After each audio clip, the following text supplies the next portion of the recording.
A very good evening to everyone who has joined us back again. Thank you and gratitude for joining us on a Saturday evening. Thank you for choosing to log in and listen to the discussions here instead of maybe Netflix time with family.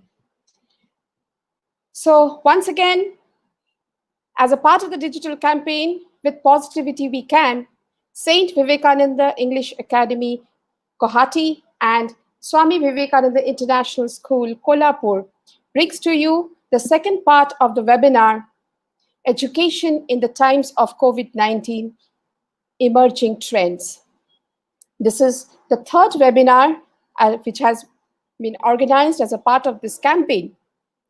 Many a times, I myself question my own self, and I also receive these queries, or I can see these questions during a conversation with a friend. That what's the purpose? Why should I as a school, or why should Saint Vivekananda and SVIS as a school be organizing these webinars and trying to bring in experts from around the world? To this, I have one answer.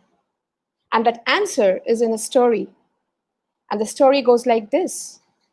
One day, there was a raging fire. And amidst the raging fire, there was this little bird who was flying n number of times, repeatedly, fetching water in its little beak from a nearby pond. And it was pouring the water over the fire. A fellow bird laughed at this little one and said, "Hey, what are you up to? What do you think? What difference will it make? That little water in your tiny little beak? Is it going to make any difference to this huge raging fire?" The little birdie replied, "Yes, my friend, I know. Probably I will not be able to douse this raging fire with that little water that I can carry in my little beak. But yet I wish to do it because I want to be remembered as one on the side who tried to douse the fire, not on the side who really started the fire." SVEA and SVIS wishes that one day when this pandemic is over, we have the satisfaction that we tried to create certain value addition to not only our students, our alumni, our parents, but to the society in general. With that note, I welcome once again the panelists and all the viewers to an engaging session, to an evening that promises to be an engaging session where we discuss, in the second part, education in the times of COVID-19, part 2. To begin with, I would like to introduce my co-moderator, Dr. Sunandan Baruah. Dr. Sunandan Baruah, it's a privilege for us to have you with us in this little effort to create certain value addition amidst the uncertain times, amidst the times when there is so much of collaboration, amidst the times which demand so much of collaboration and mutual learning and sharing of experience. And to introduce Dr. Sunandan Baruah, who is also a dear friend and my batchmate. Well, he is currently the Dean, Engineering and Technology, Assam Downtown University, Guwahati. He is the CEO, Globino Engineering Solutions, Guwahati, consultant. And he's a consultant at the Technical Agency of Assam Don Bosco University for SFURTI project under the Ministry of MSME. Prior to this, Sunandan was the Director, Center of Excellence in Nanotechnology, Professor, Department of Electronics and Communication Engineering, Assam Don Bosco University, Guwahati. Before he came back to India and joined Assam Don Bosco University. He was a research faculty at Electron Microscopy and Nanoelectronics Armstrong Laboratory at Uppsala University, Sweden. And before he joined Uppsala University, he was a research specialist at Asian Institute of Technology, Thailand. Apart from his passion, and which is his working in the nanotechnology, the other specific research interest that Dr. Sunandan Baruah holds is environmental nanotechnology. His research concept is to make use of inexpensive wet chemical methods to fabricate innovative materials and device components. His research group is using semiconducting and metallic nanomaterials for applications like water purification, contamination sensing, solar energy harvesting, and so on. 95 publications in international peer-reviewed journals and conference proceedings, and 8 book chapters. He has applied for 3 patents, 1 published, and another 3 invention disclosure forms submitted for verification. He has a personal index of 31 and I-10 index of 68 with over 5,000 citations to his works. Professor Baruah is a social entrepreneur, and his company, BioEngineering Solutions, is currently manufacturing nanotechnology-based solar-powered water purifiers and fruits and vegetables dryers targeted for use by the rural people. His company also manufactures nanomaterials for laboratory use. But amidst all these things, that one line I always like to speak about whenever I'm introducing Dr. Sunandan is the line that is written in his LinkedIn profile, and that is that he's determined to take research from the lab to the people, especially those at the lowest rung of the social pyramid. His co-workers, his friends know how much of an effort he's putting in this direction. Warm welcome, Dr. Sunandan, and thank you for taking time out to be present here for 2 back-to-back webinars and co-moderating the session and adding a lot of value and a lot of enrichment in the discussions that happens and will happen even today. Thank you, Dr. Sunandan. So much, Mitra. Am I audible? Yes, you are. Am I audible? Yes, Sunandan, okay. You are Thank audible. you so much, Mitra, for that sort of detailed introduction. Yeah, can you hear me? Yes, I can. Hello? Yes, Sunandan, you are audible. Yeah, okay. Yeah, thanks, Mitra. And it's wonderful being here again. I miss all of you who have logged in. So we'll definitely have a lot of discussions, and you might find some answers to the questions that are in your minds due to this abrupt change in the way that education was given and is given now. And we had all gone through that abrupt change, which I won't say is a very step change. It is a gradual change, but a very abrupt change, and you all accommodated very nicely. So you people have done excellent work, and we had a lot of answers today from the interactions with the panelists. And yeah, thank you for giving me this opportunity. And anyway, Mitra introduced me. I just want to say one line for Mitra, my old friend. I'll say, perfection, thy name is Mitra. I hope all of you will agree to that. Mitra, back to you. Okay, thank you. Thank you so much for those kind words for me. I don't know how perfect I am, but yes, I always say that we should try to be perfect and yet love our imperfections and not take the imperfections too much to heart. Thank you, Sunandan. And before I hand over the proceedings to Sunandan, I would like to briefly introduce our panelists of the evening. First and foremost, we have Dr. Asish Saha, who is joining us from Pune, Maharashtra. I will only briefly introduce both the panelists now. We'll have a more detailed introduction before they deliver the keynote address. Dr. Asish Saha has been a senior mentor to probably many mentors who are there right now around in the world. He is right now Professor Banking and Finance, Flames School of Management, Flames University, Pune. However, this is only the tip of the iceberg of the repository of knowledge that Dr. Asish Saha probably represents. So the detailed introduction will be given by Sunandan. Welcome, Dr. Saha, to this Thank you evening. very much. Thank you. Okay. Now moving on to our second But let me panelist. tell you, your story was amazing. Your Okay. story was amazing. Thank you. Very nice. Thank you, thank you. And now moving on to our second panelist of the evening, and Dr. Sikdar joins us from across the Atlantic, from Washington, USA, and Dr. Siddhartha, is Professor, Department of Bioengineering, and he is the Director, Center for Adaptive Systems of Brain-Body Interactions, George Mason University, Virginia, US. Welcome, Dr. Sikdar, to this evening of engaging discussion that we are looking forward to. Thank you very much, and it's a delight to be here. It's a great honor to be here, and I'm looking forward to the discussion.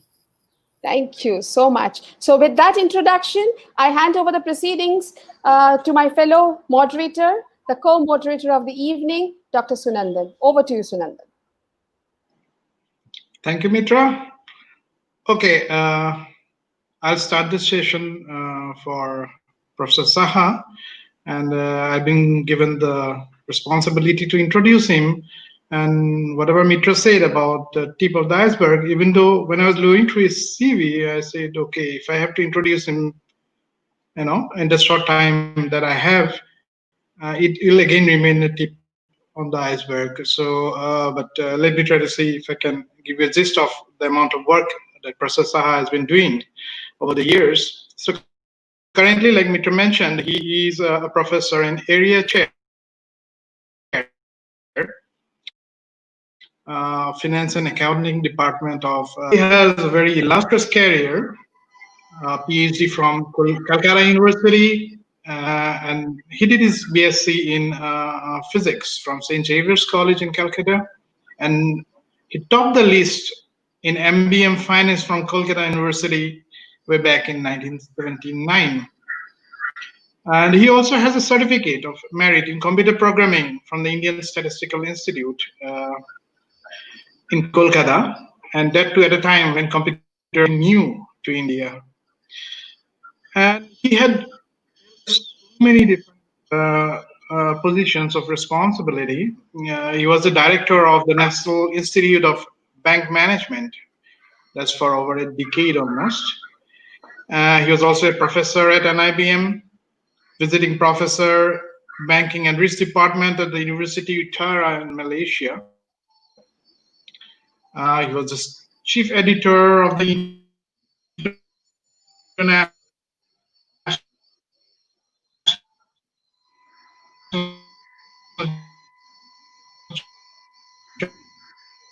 Journal of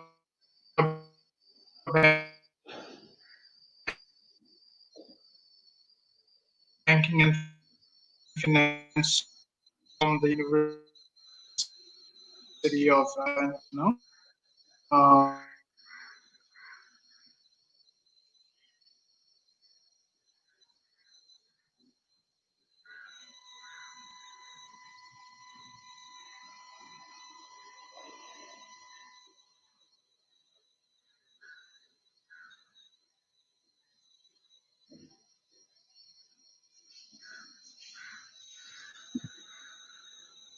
Hello, is it that we have? Sorry, I got out. Yeah, can you hear me now? Thanks to my network, I don't know what I can say, but anyway, I think I got stuck somewhere. But let me just continue quickly. Professor Saha was the chief editor of the International Journal of the Banking and Finance of the University of Utara in Malaysia, and he's an economic expert for Consulting Center for Finance and Investment in Riyadh. Okay, so he has traveled a lot all over the world, and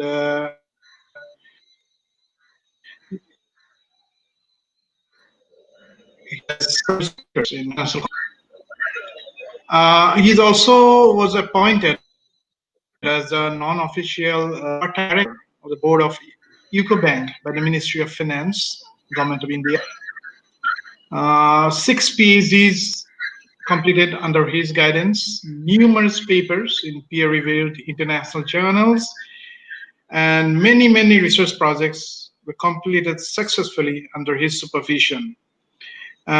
He is offering his consultancy services to so many banks, and that includes even the Reserve Bank of India.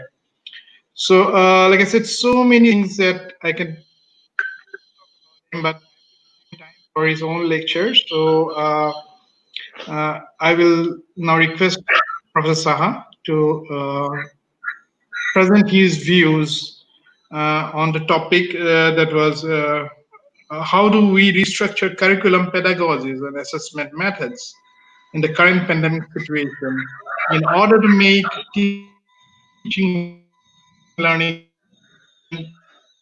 more effective. So it's over to you, Professor Saha. Thank you very much, Dr. Sunandan, for giving me such a floral introduction. And that creates problem. You see, when you give such a big introduction, the expectation of the audience goes up. And I always been taking the sessions in the evening. You know why? The tricks of the trade. In the evening, when I'm taking session, especially for the executive education, they're obviously post-lunch, they are sleepy. And if they are sleepy, I can also sleep. And at the end of the session, they wake up and say, it was an excellent class. So that was my trick of the trade till I came into my the UG and PG students, where you're on this thing, you're on the trot. You have to be very careful about what exactly is happening over there and all. Anyway, coming back to the things which you are talking about, and we are coming back to our discussion. I'll try to share my screen, and then I'll start off. Let me try and share first.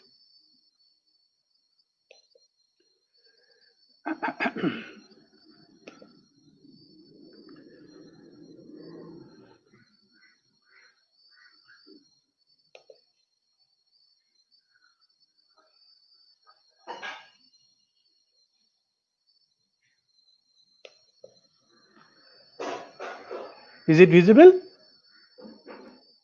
Hello? Not as yet, sir. Not yet, is it? No. Just 1 minute, I'll try it again.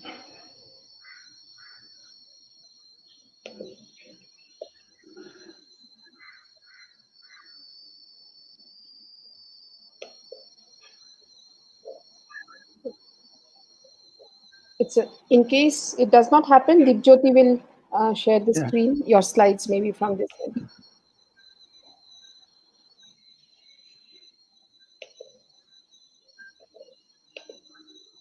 I think there is there. Let me wait just 1 minute.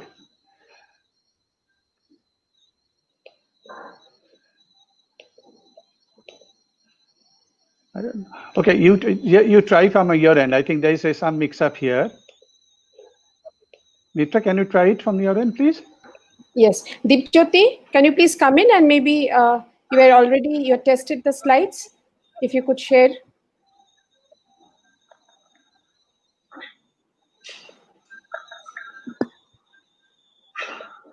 Hello, Dipjyoti.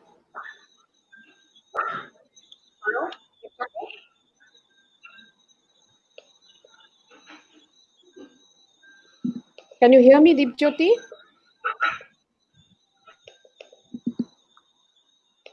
Hello. Yeah, I believe Dipjyoti is trying, and there goes your slides on the screen. Yes. Okay. Dr. Saha, there are your slides. You have to just coordinate with Dipjyoti and keep telling him whenever you wish to. Okay. Okay. Before you open it up, let me tell exactly why are we here. See, it is if you're talking about today the from 21st of March, we went in this lockdown scenario, right? And we found that this is a, and we talk about, in a finance language, they call of known known, known unknown, and unknown unknown.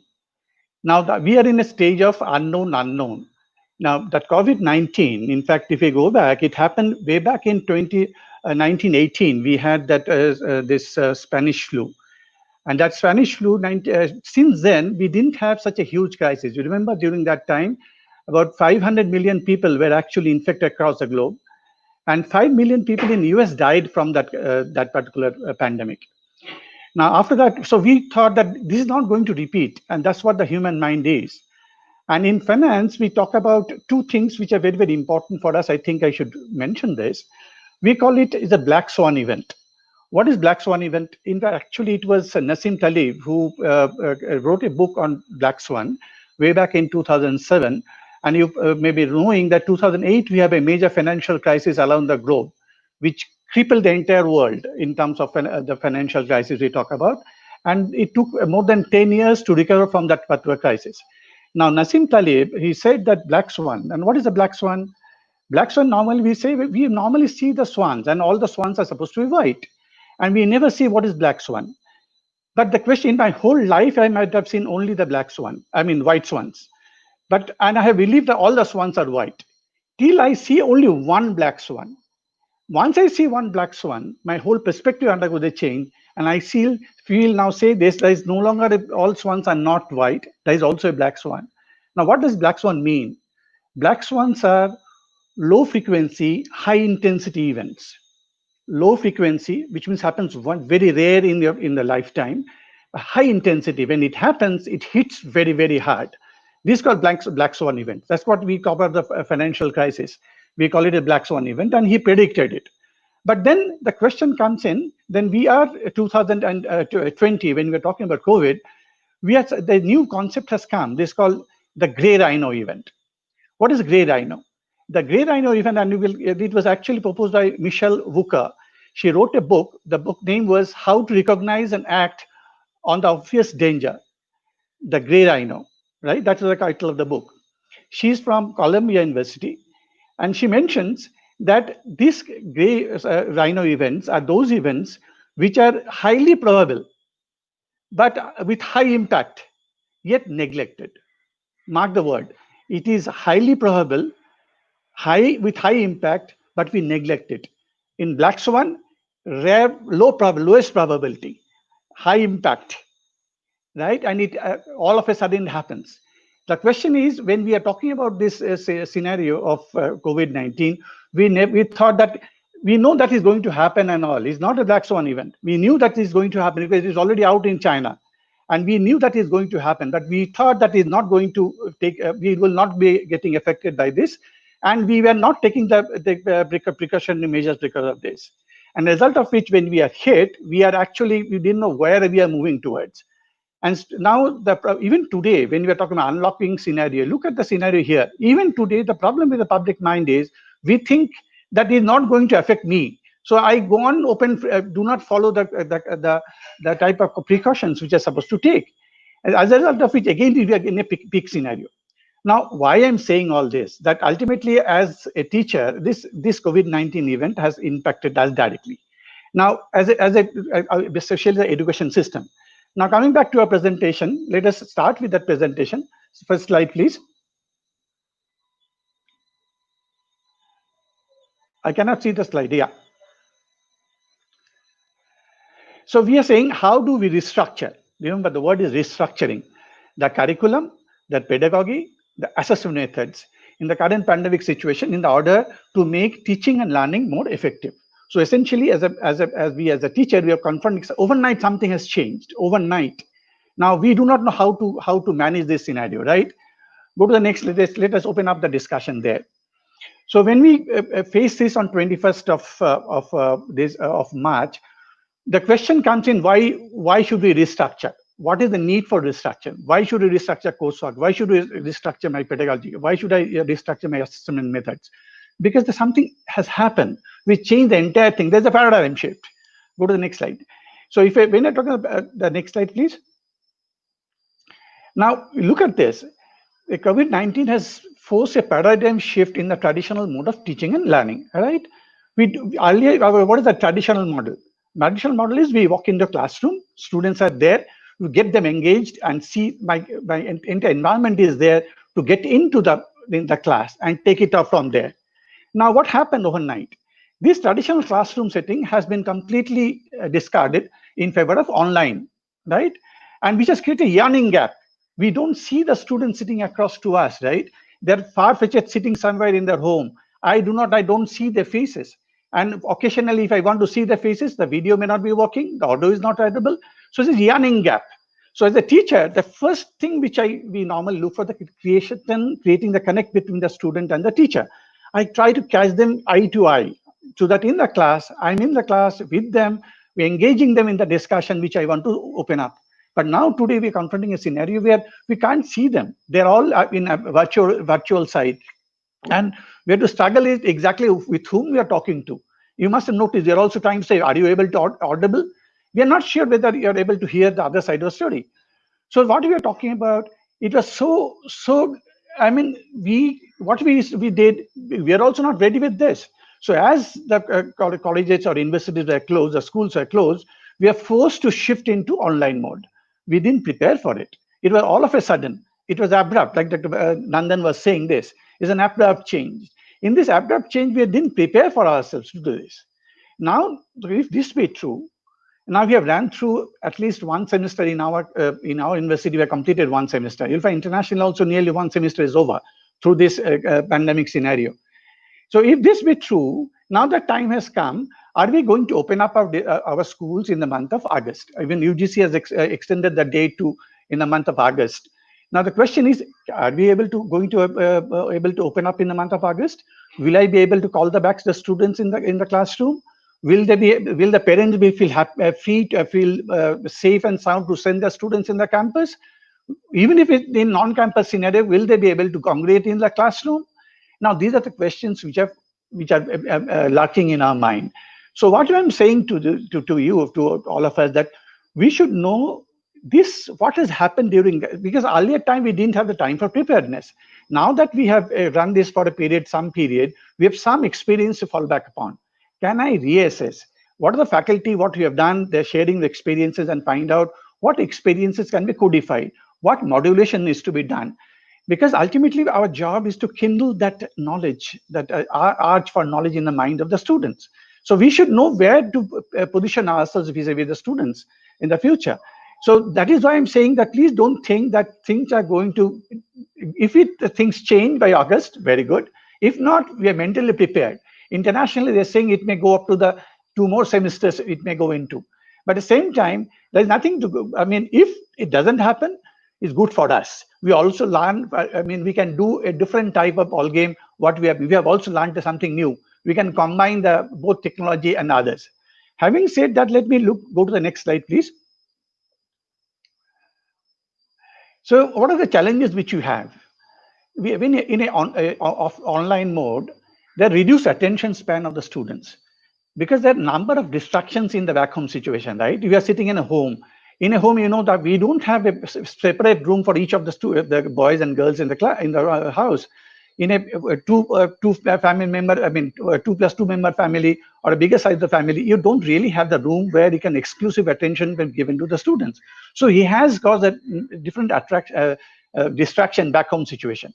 So as a result of which he's unable to focus in our discussion. So the challenge is very big for us, how to bring him into my discussion. And that is one of the major challenges which is facing as a teacher.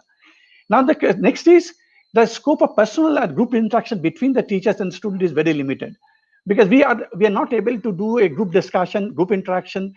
In a class, what happens as we walk through the class presentation, as we tell the story in the class, we know that we move our eyes from one corner of the class to the other corner and engage them in our discussion. And each of them, we draw the attention into the discussion of the class. But here, because there is no scope, I mean, even if your technology have the tools to do this, but they're very, very limited. So it is an additional challenge for the teacher to how to attract this attention of the students and to engage them in the discussion.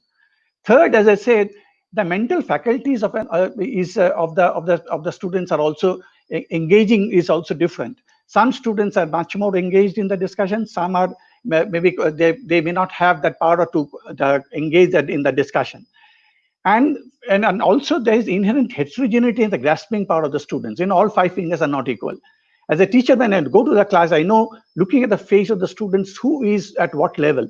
And when we try to start the class, we try to converge so that we bring to a level where the exchange of information and knowledge takes place.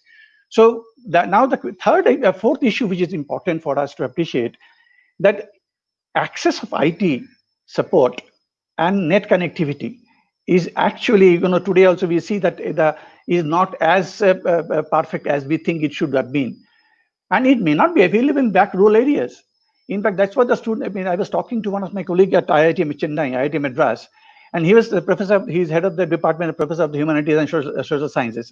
He was saying, I really do not know, because students in the rural area, they may not have any connectivity. So we go into asynchronous mode, but even in asynchronous mode, to share those files with them, it becomes a major issue. So as a result of it, there is going to be maybe a urban-rural divide in that process. The rural students may be lagging behind because our network is not as sharp as it is. So please, what happens to a teacher? Teacher doesn't know exactly what path he is walking. And that is where the major challenge for the student, the thing come into picture. And then in between, suppose I'm in the class, online class, the student is engaged in it, suddenly the network drops. So I can completely get disconnected. So my entire reign of thought, but the students get disconnected. So lose the continuity. He's still interested probably in continuing the class, but he's unable to do it because technology is not available to do it. Now, if these are the major challenges which we face, in the last couple of months, we do not have the scope to how to bring them into my discussion, because that's where the challenge of the teacher for the future. Now, let me go to the next slide where I talk about then, if this be true, how technology is going to change the definition of this. Can I go to next slide, please?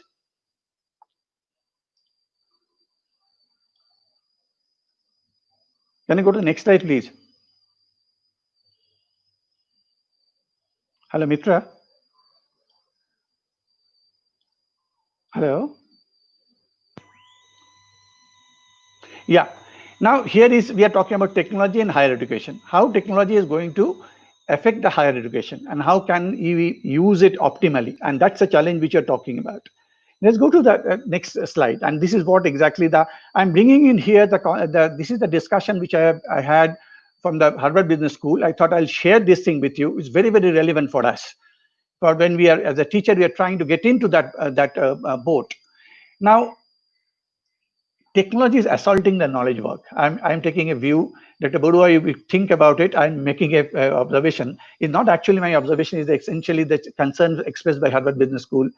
Technology is arguably assaulting the knowledge work for the last couple of decades, and same is going to continue with the emergence of AI. Now, is AI going to replace us? Is how AI is going to be changing this? This is a major issue which has to be discussed. I'll come to that on this. So let us look at it. As a university, what do we do? As a university, first thing which we do is that pure knowledge transfer, right?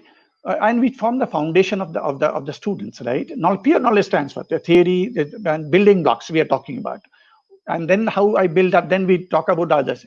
Then we also do co-creation of knowledge, which means we are engaged in the discussion. So in the whole process, I think we are move up in the ladder, go to the higher level of discussion where students create a new knowledge in the process. And also by doing this, we also do, faculty also doing the research. Now, please remember, research is one of the major things, because otherwise you will have to stay ahead of the curve, stay ahead of with the frontiers of knowledge. Otherwise, you cannot take the students with you, because the knowledge is changing very, very fast. New information are coming up, new knowledge is coming up. So it's all where you are, as a teacher, you're supposed to get ahead of the curve and also take the students in your research so that they also co-create. So in the second thing function which we do, we co-create knowledge by discussion in the classroom and also through our research work.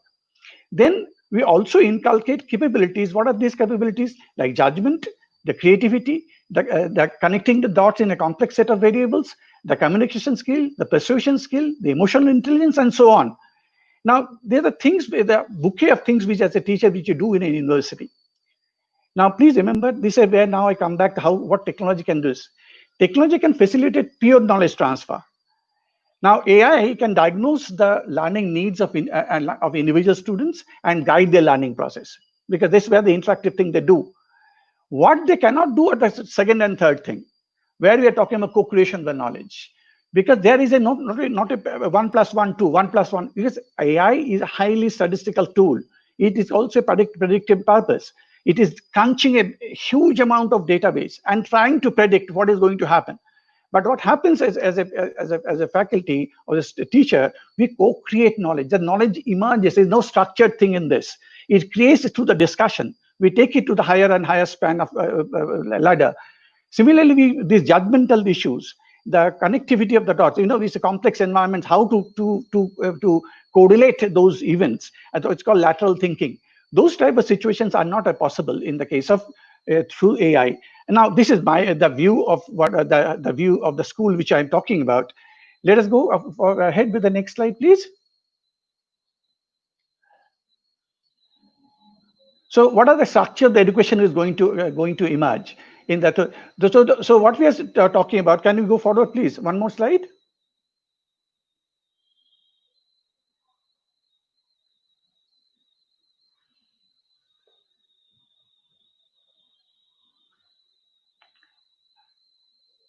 Go to the next slide, please, Mitra.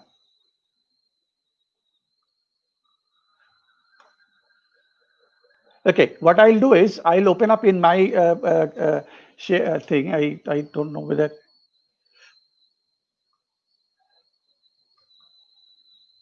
Dipjyoti, is there any issue at your end? Okay. Yeah. Now it's going to come. I think there is little lag. No, it has not changed.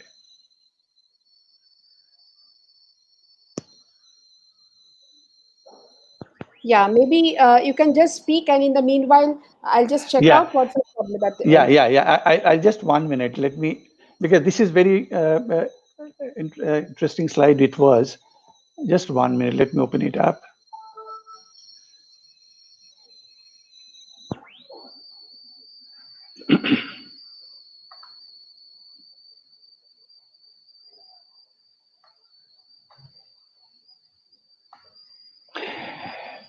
So what we are saying is that the different way how technology is going to help us and how we can achieve these three sets of things we are talking about. So three possible approaches to higher education, which they're being talked about in the international arena. First is augmented immersive residential learning. Augmented immersive residential learning. Second is hybrid model, and third is a 100% online. Now, how these are different? Let me talk about this. Now, in the case of residential, in a campus environment, it fosters social and emotional development of the students, right? And when they connect each other, the fellow students at the campus, right? They're interacting with the students. They are other fellow students. Is beyond the class, they're learning a lot. They have sports, they have other activity going on, the activities going on. So that overall social and emotional development takes place. And in addition to that, in the class, we do the intellectual development through their learning interaction with the teachers. So I'm saying this, when we are talking about the augmented residential model, how I do augmenting what is being talked about. In the digital technology can be used to enhance the learning students of the asynchronous mode. What is being talked about? How do I augment it? Think about it. I'm taking a class. I'm taking a concept. I pre-record it in asynchronous mode and share with the students. And what happens in the process, I gain that buyout this 10 minutes. These 10 minutes, I engage them in the discussion in the class. And in that discussion, I co-create knowledge. And that means I make the experience higher than what would have been in the normal mode. So I'm saying if in the normal mode of testing, we talk about intellectual development, but if it gives augmented residential model, when they're in that session, I share the files with them. I buy out time, discuss it in the class, and push them to the next higher level. So the understanding, the depth of the knowledge, it goes much beyond this. So this is called it is pure immersive residential learning model. Mind is very, very costly. Most of the universities, which even today you'll find some of the universities are going to face serious problems. because students, the infrastructure which they've created are now no longer relevant for them, because students are not coming to those infrastructure. So that it is going to be one of the major challenge for this for the university, because the budgets are going to be disturbed because of this scenario. Second thing, we are talking about the hybrid model. Now, what is hybrid model? We differentiate what can be augmented by technology and what courses cannot be augmented by technology, right?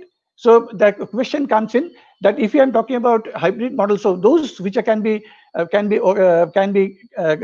purely by technology knowledge transfer, I put them in the hybrid mode. In sense, I teach them in this year in terms of your asynchronous mode. I can teach them online, and the portion which you can do, I do a interactive mode. So I have a combination of both interactive as well as the online mode which you're talking about. And obviously 100% online when I'm shifting the entire course, which are actually knowledge transfer course, it can be directly get into the online mode. So there are three things which are talking about. One is augmented immersive residential learning. In fact, most of the universities, US and others, even in India, many of these universities have followed this model, where they create a campus, they created this thing, and then they bring the students there, and the students stay there. The residential is compulsory, so they learn that overall development of the students take place. The development of mind, I think that is one of the major issue. I think this is an issue which I think Siddhartha is going to address it later. But to me, this is one of the major issue which is going to, we won't see it today. Please understand this, there's a lag effect. The students who are graduating now, and say 5 to 10 years down the line, when they become in a matured stage, you'll find that disconnect is taking place, because they have not been able to develop this this process of the connectedness with the other fellow students, sharing the colleagues, talking to the teachers, engage with them in the discussion. So their knowledge becomes incomplete. Those faculty of the kids do not get developed in the process. So then what I'm essentially saying about their argument is, please understand, technology is an enabler. We need to know how to use it optimally to complement higher education. So I'm not saying that we are, it's a complementary role. It is not they cannot replace us. I'm not saying by saying that I cannot replace us. What I'm saying is it gives a means to an end. So I'll use technology to foster to facilitate and augment the learning process. And obviously, depending on the situation, I go for augmented learning process. In case it is possible that the students are coming back, I can still go back to the augmented learning, immersive learning scenario. And or we go to the hybrid learning mode, or even we can go to the 100% online mode. What I'm essentially trying to say that this gives us an opportunity to plan our journey for the next couple of semesters. We start planning today what needs to be done, so we are not taken aback by the new things which is going to happen. So then let me go to the next slide. Now, what are the options which you have? What are options? Now, so what should we be doing? So what we are saying that we need to have a vision where higher education is moving in the greater society and plan our action. Please understand, this is very, very important for us, the big picture. We as teachers, we need to be, as the head of the institution and others, we need to think about where our higher education is taking. What do we want to achieve through higher education? What are we doing with my students? What are we giving? What are career goals with them? Now the course structure and content needs to also keep pace with changing needs of the environment. Am I right? Ultimately, it has to be linked with the career of the students, and whatever career you think about, which means and as the frontiers of knowledge is receding, obviously my course content has to also undergo a change. Now, this is where we suffer a lot of rigidity, because normally the bureaucracy which we have, it takes time to restructure a course. It takes time to go to the next leap. But what I suggest in this process is that as a teacher, and we teach in the course, this is what I suggest to do. As you teach in the course, minor modification you should always be doing. Now, you cannot do modification unless you are ahead of the curve, which means you have to be deep in research what exactly is going to emerge in those dimensions, and link it with the students. So when the students are graduating from your course, they are job ready, or they are having a career in front of them, either to pursue higher education further, or they get into another job. In fact, please remember, this pandemic is also teaching that you'll find in future all the students may not require the entire gamut of 4-year education. They may go in a modular basis. So we have to think it over, what courses we can convert in modular basis and be given to them separately. Because employers are going to ask the students not what degree which you have, but it talks about what capabilities you have. Can you do things? Now, this is where we are talking about the thing that innovation has to come in the course structure and course design and course content. And it has to be relevant, it has to be topical, it has to be with the environmental changes, so that and our bureaucracy should not allow, should not, that's where the problem comes in. We have to unshackle from the bureaucracy, take it with the current state of knowledge. Now, as I said, repeatedly saying that we need to stay ahead of the curve and continuously update ourselves. Now, I cannot update until unless I read. And problem of the way our entire education system is structured, most of the time, I mean, with all due regards to all the teachers, we have little access to different journals. We read very little. Maximum we do some Google search and things like that. Even we are doing Google search, I request this thing, you go to Google Scholar and look for the articles you're looking for. That can help us in reading these articles. Google Scholar is accessible by anybody, and you can access, download some articles which are available over there. And the latest articles and journals are, that's why any university, like I remember in NIBM, it's a massive investment in a library. You go to any of this, the present university is a massive investment, 65,000 books, and the latest journals are available to them. So what I'm saying is that this is where you keep the education moving. You need to stay ahead of the curve. And then then the question we should ask to ourselves, are we fully prepared to engage our students in the journey of education by inspiring their mind? Now, my job is to take them in the journey of education by inspiring them in the journey. Now, let's go to the next slide, please. I've already taken a lot of time. Now, I have few questions which I'm posing in front of you for the teachers to reflect over. Can we foster creative thinking and learning in students by triggering the faculty of curiosity or curious exploration? I repeat, can we foster creative thinking and learning by students by triggering the curiosity, the faculty of curiosity? This could potentially enhance the mind's ability to generate educated insights in a complex problem-solving scenario. Because see what happens if you are not curious, you do not get into it. And our job is to take them in and swim with them in that cross currents and try to swim with them and try to understand the curiosity, why it is happening, why it is, I remember in our kids, we say, the hakora chili, we go on asking questions. And our job is to create the curiosity in the subject matter which we are teaching in the class. Can we present education as a journey rather than merely a destination, which reinforces continuous balances between unstructured learning and exploratory learning, unstructured exploratory learning, and organized and structured learning? See, when you're talking structured learning are more efficient, 1 + 1, 2, 2 + 2, 4. But there's unstructured learning where they explore, mind explores the new opportunities. And then they come back and in the structured world, and there's a feedback loop, back and forth. So in the process, we go ahead and climb the ladder of knowledge. Then we are also, can we foster learning environment where students are assessed on their ability to process information into the meaningful knowledge rather than rote recall text? But this is a problem. Is very our exam system, we only remember, we teach them and we expect them to answer. They set answer to what we are talking about and they should answer that and we mark on them. What we are saying, that is not the way. Can we think about how they are able to process the information, how they are able to create a new approach to problem solving? So this could extend the ability to connect the dots in a similarly complex matrix of possibilities in a real world scenario. In the real world, everything is random, and you have to create this and try to see to connect the dots and try that. That can happen only when I'm trained to do this. When I've done this exploration, I'm used to this exploration, so I delve into it, right? Next slide. Next slide, please. Now, before this is now there's a question which I have. Now I am trying to conclude, but before concluding, I'm posing this question to us, and it is actually I'm quoting from that professor. It is a book just released, Teaching by Heart. It's written by one Professor Journey to Inspire.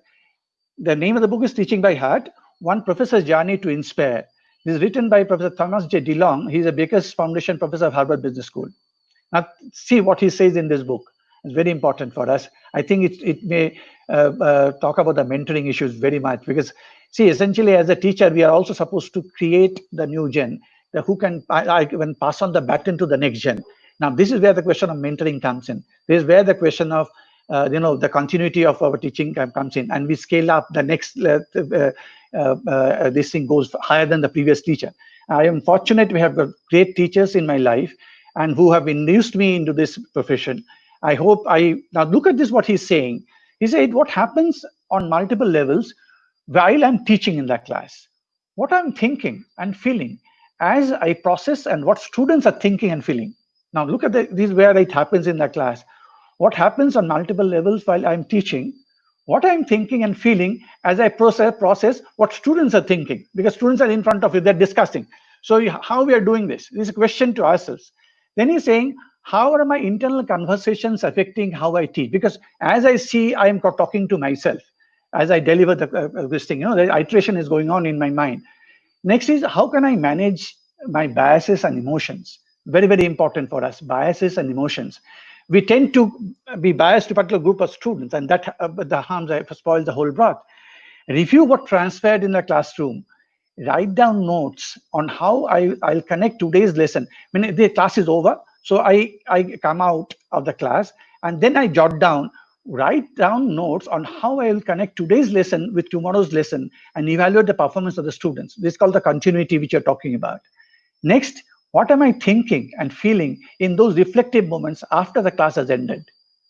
After that, you see this, when your class is over, you still look for yourself, reflect, take a photograph of yours, and see yourself, ask this question to yourself. You'll realize how you have performed in the class. You know it better than anyone. You don't have to ask the students to rate your ranking. You know for yourself what actually happened in the class. And this is where the perfectionist comes in the picture.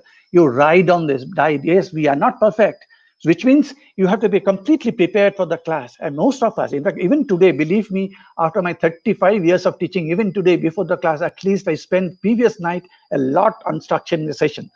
So I think this is one of the major touchstone of our success for the future.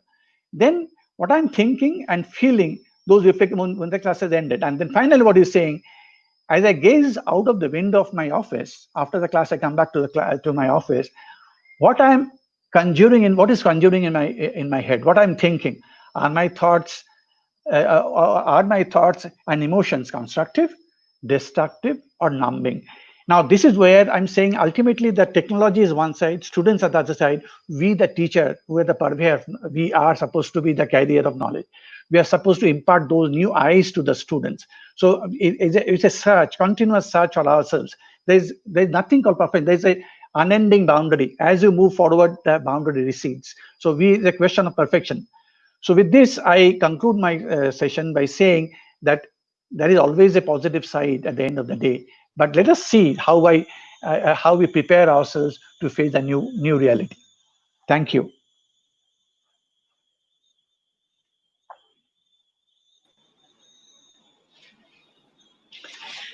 Thank you so much, Professor Saha. That was really very, very illuminating. I think, Mitra, we made a mistake. Actually, we should have arranged a special lecture for Saha for at least 1 hour. I mean, I could have kept on listening to you, sir, but it's just amazing how you have presented the full concept. And unfortunately, I really had a few questions to ask you, but looking at the time, I think we'll just proceed now. What do you think, Mitra? Maybe if you have time towards the end, we'll again pick this up. So, Mitra, shall we just proceed? Fine. Then we'll keep our question answers for later, and we'll first call in Dr. Siddhartha to deliver his keynote address, and then maybe we can go on with the Q&As as much as the time, because we do not want to compromise on listening to either of the panelists. So here's my privilege to introduce Dr. Siddhartha Sikdar, who has joined us from Washington, USA. Dr. Siddhartha is currently a professor in the Department of Bioengineering, as I've already mentioned, at the George Mason University. He is a director of the Center for Adaptive Systems in the Brain-Body Interactions.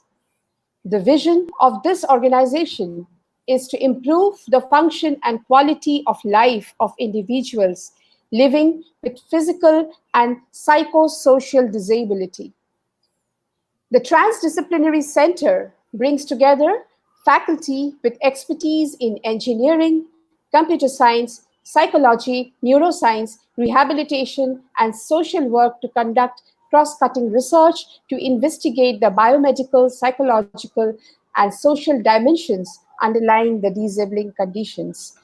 When I read through this part of your bio, Dr. Siddharth, it was like reading almost like, there's so much already in these few lines. He is currently the principal investigator of National Science Foundation Research Traineeship Program that is a bold new model for community-engaged STEM graduate training. The program is training a versatile, interdisciplinary, community-engaged STEM workforce and future thought leaders with the skills necessary to address complex social problems and create fundamental research and translational innovations aimed at improving the quality of life for individuals with disabilities. With a PhD in electrical engineering from University of Washington, Seattle, Dr. Siddharth completed his postdoctoral training at University of Washington with a fellowship from the American Heart Association.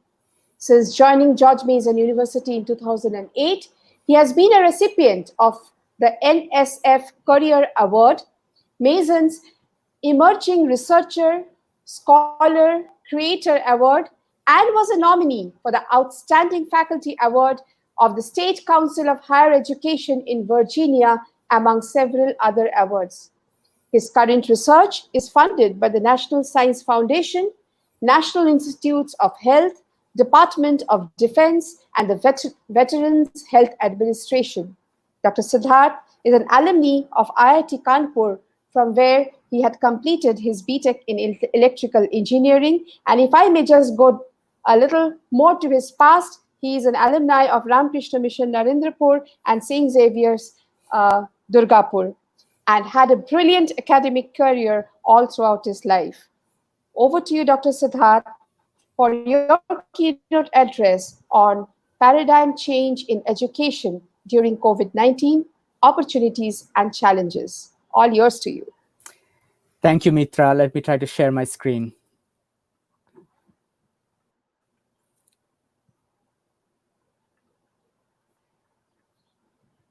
And I hope it happens in a jiffy. Unlike, yeah, there you go. It's happening. Wonderful. All right. So let me just make it full screen. Well, thank you again for inviting me to be a speaker in this the webinar series. It's really a great honor to be here. I'm going to talk a little bit about a very different dimension. I was fascinated by everything Dr. Saha said, and I agree with almost everything that he said. And I hope there was more time for discussion. Perhaps there will be at the end. But I'm going to talk a little bit about a different aspect of some of the challenges that we are encountering during this time and some of the opportunities for going forward. I just wanted to quickly just have a disclaimer that the views that I'm going to express in this presentation are my own, not necessarily the views of the institutions I'm affiliated with. So let me tell you my perspective as I reflect on this. So first and foremost, I'm a parent of an 8-year-old and a 5-year-old who are dealing with the stresses of COVID, and they are dealing in this new environment of learning online, even for these very young children. I am currently serving as my children's co-teacher because obviously some of the learning has gone online, but not everything has gone online. I'm an educator of college students at my university. Many of my college students come from somewhat disadvantaged backgrounds. Many of them are first-generation students. That means they are the first in their family to ever go to college. And they have very complex lives, and some of them are the sole bread earners in their families. During this COVID, many of them have been really struggling with various aspects that are nothing to do with their education. And how do we educate students who are in this complex situation, and they are struggling to adjust to this new normal.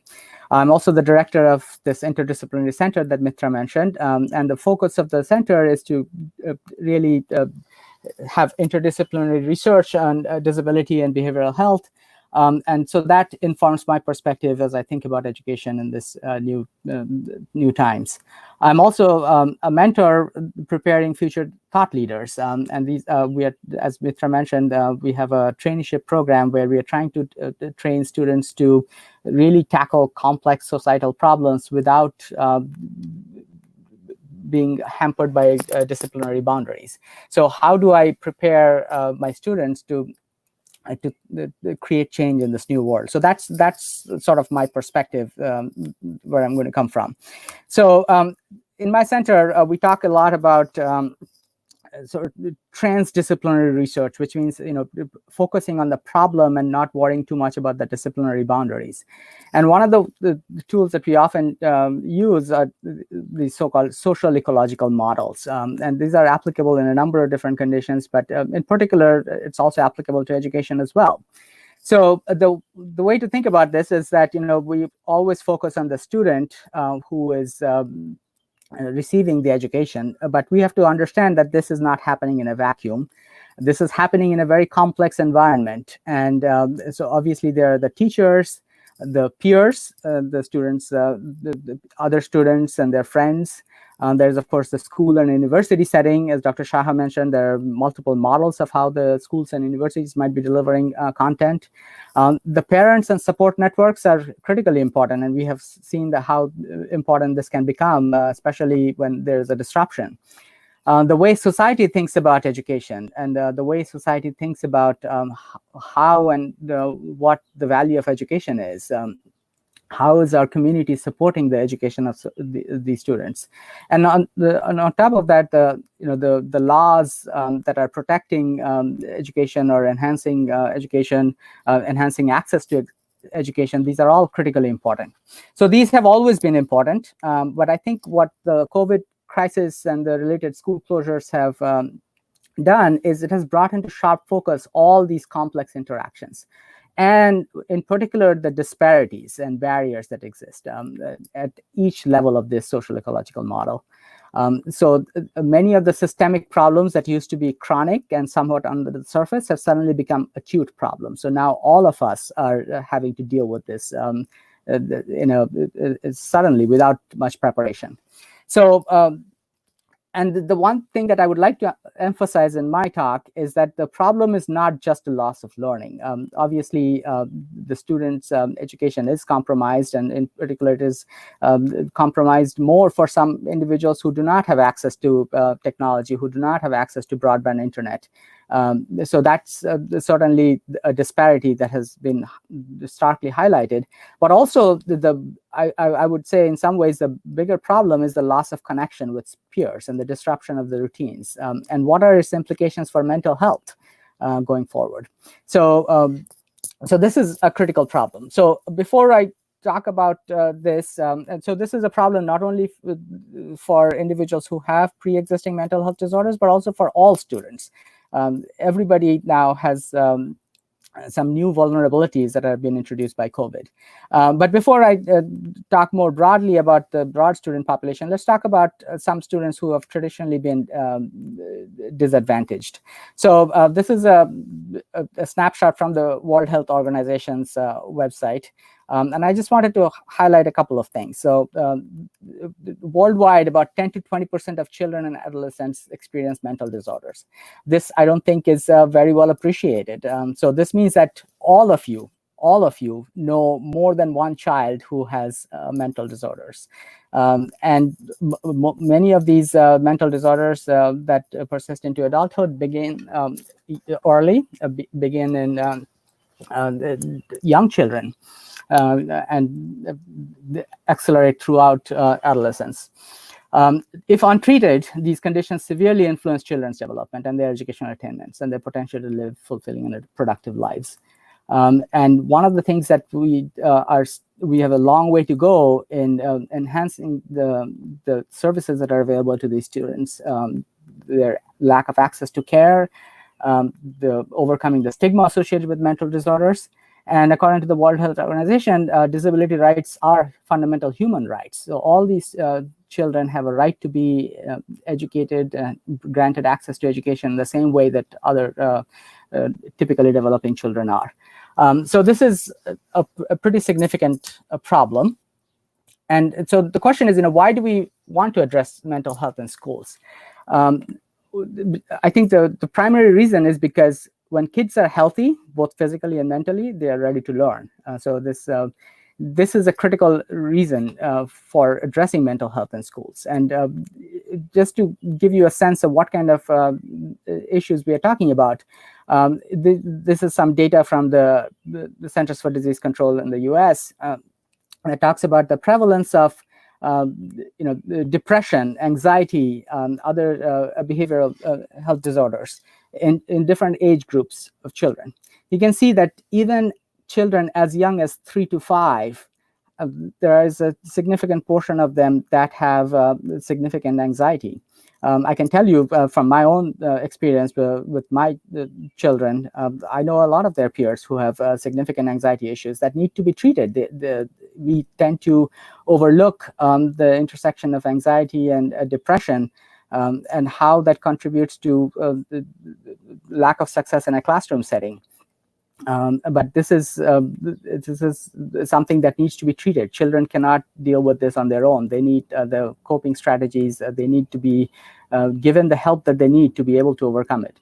And if it is treated early, a lot of this can be prevented from becoming more severe later on in life. But if left untreated, this can become significant pathologies. We know that mental, behavioral, and social and emotional health issues are leading contributors to chronic absenteeism. So this is something that might be one of the early signs that something might be not correct, or something might be going on with these children. And many of these are co-occurring problems. That means many children have multiple conditions at the same time, and they impact learning in the classroom. So in the US, our system is not perfect, but at least there has been some progress that has been made. And so one of the legal frameworks that undergird the education of the kids with disabilities, both physical as well as mental and psychosocial disabilities, is this Individuals with Disabilities Education Act. This was first took into effect in 1975, and since then has been revised multiple times. And this is the framework that makes free and appropriate public education freely available to children who qualify. And it ensures special education. In the US, currently it serves about 6.5 million children from youth from birth to age 21. And these children are included in the classroom, so with their peers. So 60% of the children with disabilities are in the classroom with their peers 80% of the school day. So they are in these least restrictive settings, so where they're getting the same education that everybody else is getting. And this is a very well documented benefit. So there's a tremendous body of research that shows that including kids with disabilities in the typically developing classroom not only helps those children, but also the typically developing kids. And so the motivation for this is really the equality of opportunity, the full participation, independent living, and economic self-sufficiency for all individuals. So this is primarily geared towards individuals who have had a diagnosis. But I think there are other factors to consider now with COVID. So first of all, because of COVID, all these 6.5 million children are not receiving the appropriate special ed that they typically receive in a school setting, because all over the world, schools have been closed for a pretty extended period of time. So there are, of course, technology-enabled delivery methods that are being explored, but a lot of these services cannot truly be delivered virtually. So that's a pretty significant challenge. So what is happening right now? So remember the social ecological model I talked about. So all these backup layers now get activated. So parents are now being called upon to deliver these specialized services, which they are not equipped to do. They are not trained to deliver these specialized clinical services. And it is likely that some of these underlying problems are exacerbated for these kids. And so there are going to be some potential long-term implications of this disruption, and they could lead to pathologies later on in life. We just don't know what impact this is going to have. So this is a pretty significant worry for us going forward. So on top of that, there are new vulnerabilities for typically developing children. And so the COVID crisis has created new vulnerabilities, not only for children, but also for adults, particularly in the area of behavioral health. We know that our sense of safety has been compromised. I know my son often, has pretty fatalistic views of what's going on, all this disruption that he's seeing. His entire routine has been completely, upended. Oftentimes, he and his peers are, questioning: is this, really the end of the world here? I mean, everything that they knew and that was part of their routine has been completely disrupted. So their sense of safety is compromised. They are seeing people get sick. They're seeing relatives getting sick. They're getting, and some of them are getting, pretty significant problems. And so their world has turned upside down. Their connectedness with their peers, with their friends, that used to be the sort of the foundation for their mental and emotional well-being, has been completely disrupted. My children have not seen their friends in person for a long time now, and they, periodically connect with them on Zoom and through all these synchronous and asynchronous video modalities, but that's not the same. So the sense of physical touch, the sense of play, is completely disrupted, and for extended periods of time, for several months now. That has affected their abilities to relax and stay calm, and to be able to deal with the challenges that they encounter daily, and their hopefulness about what's going to happen. When is this going to end? Is it when we go back to school in August? Is it going to be school that they used to know, or well, even administrators do not know the answer to those questions, because as you know, the pandemic is not over. We have no idea when things will go back to normal. So in the US, we talk about this trauma-informed approach, which means that all the adults who are dealing with these children need to really appreciate the trauma this traumatic stress that all these children are going through, and understand, and in collaboration make sure that no additional trauma is being imposed on these students. So the purpose of this trauma-informed approach is to foster learning, ensure that educators can teach and staff can connect and provide the structure. And this is critical for not only the physical and psychological safety, but also to facilitate recovery from once we do go back to somewhat of a new normal. So, I'm an engineer, and one of the ways I think about these problems is from a systems engineering view. And this is some of the one approach that I try to teach my students, is just, we think of this as an iceberg. So the problems that we are seeing really is that it is what is visible. But as you know, the iceberg, the majority of the iceberg is underneath the ocean surface, and you can't see it. And that's where some of these problems are lurking, which are not overtly observable. So what we are seeing are the overt problems that these children are having right now because of the disruption. But what is generally unseen are these patterns of behavior. So what's been happening in terms of how education has been delivered? How do teachers and peers and parents interact with these students? How have those patterns of behavior, how do they need to change to deal with this the new normal? The structure of the system itself. So what are the legal protections that are available to these children? What is the structure of our educational delivery system? What are some fundamental barriers that existed before and now are being even more highlighted?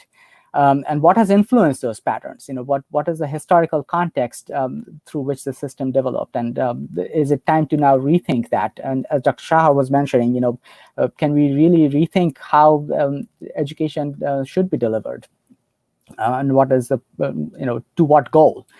And then the thing that is the hardest to change are the mental models. These are our implicit and explicit biases that we do. How important do we think mental health is in education? This is something that is it's been ingrained in a lot of our thinking, where we have traditionally ignored the role of mental health in education. So how do these mental models change? That's very difficult to change, but that's where the most leverage is. Once we can change these, how society thinks about education and the intersection of education and the mental health, that's where change can really happen. That's when the structure of the system can be disrupted. That's where patterns of behavior can change.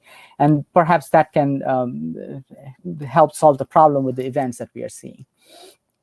So I want to point out a few opportunities, and these are opportunities that are informed by the latest research and policy. And so this is what some of our advocacy organization and some of the policy frameworks in the US, that's what they are proposing, would be sort of opportunities to make sure students are healthy and ready to learn. And so the consideration for reframing the services and supports, and to consider the whole child.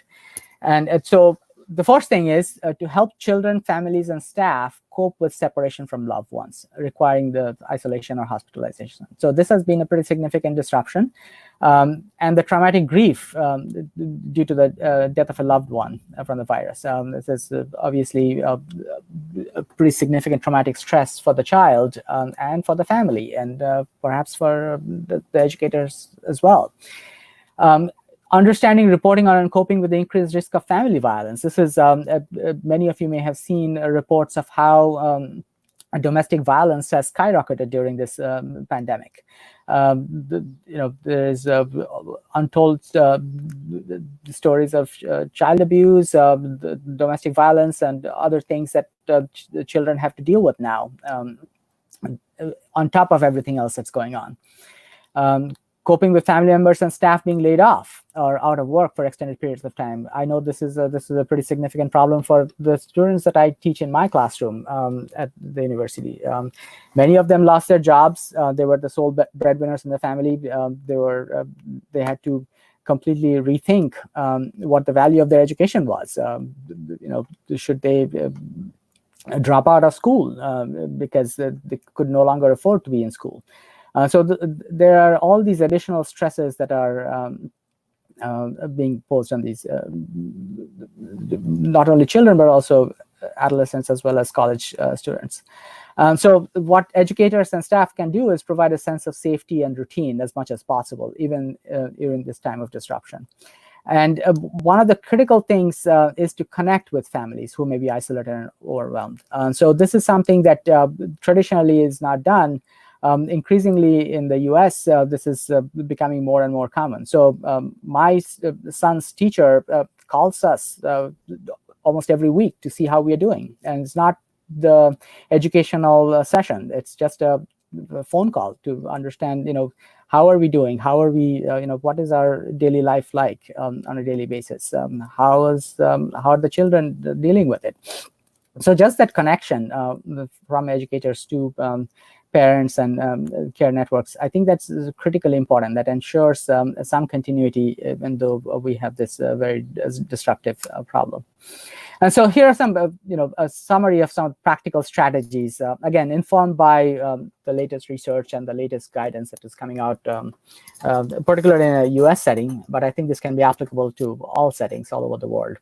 So I've divided this into two parts. One is from a systems and school level, and the other is at the staff and educator level.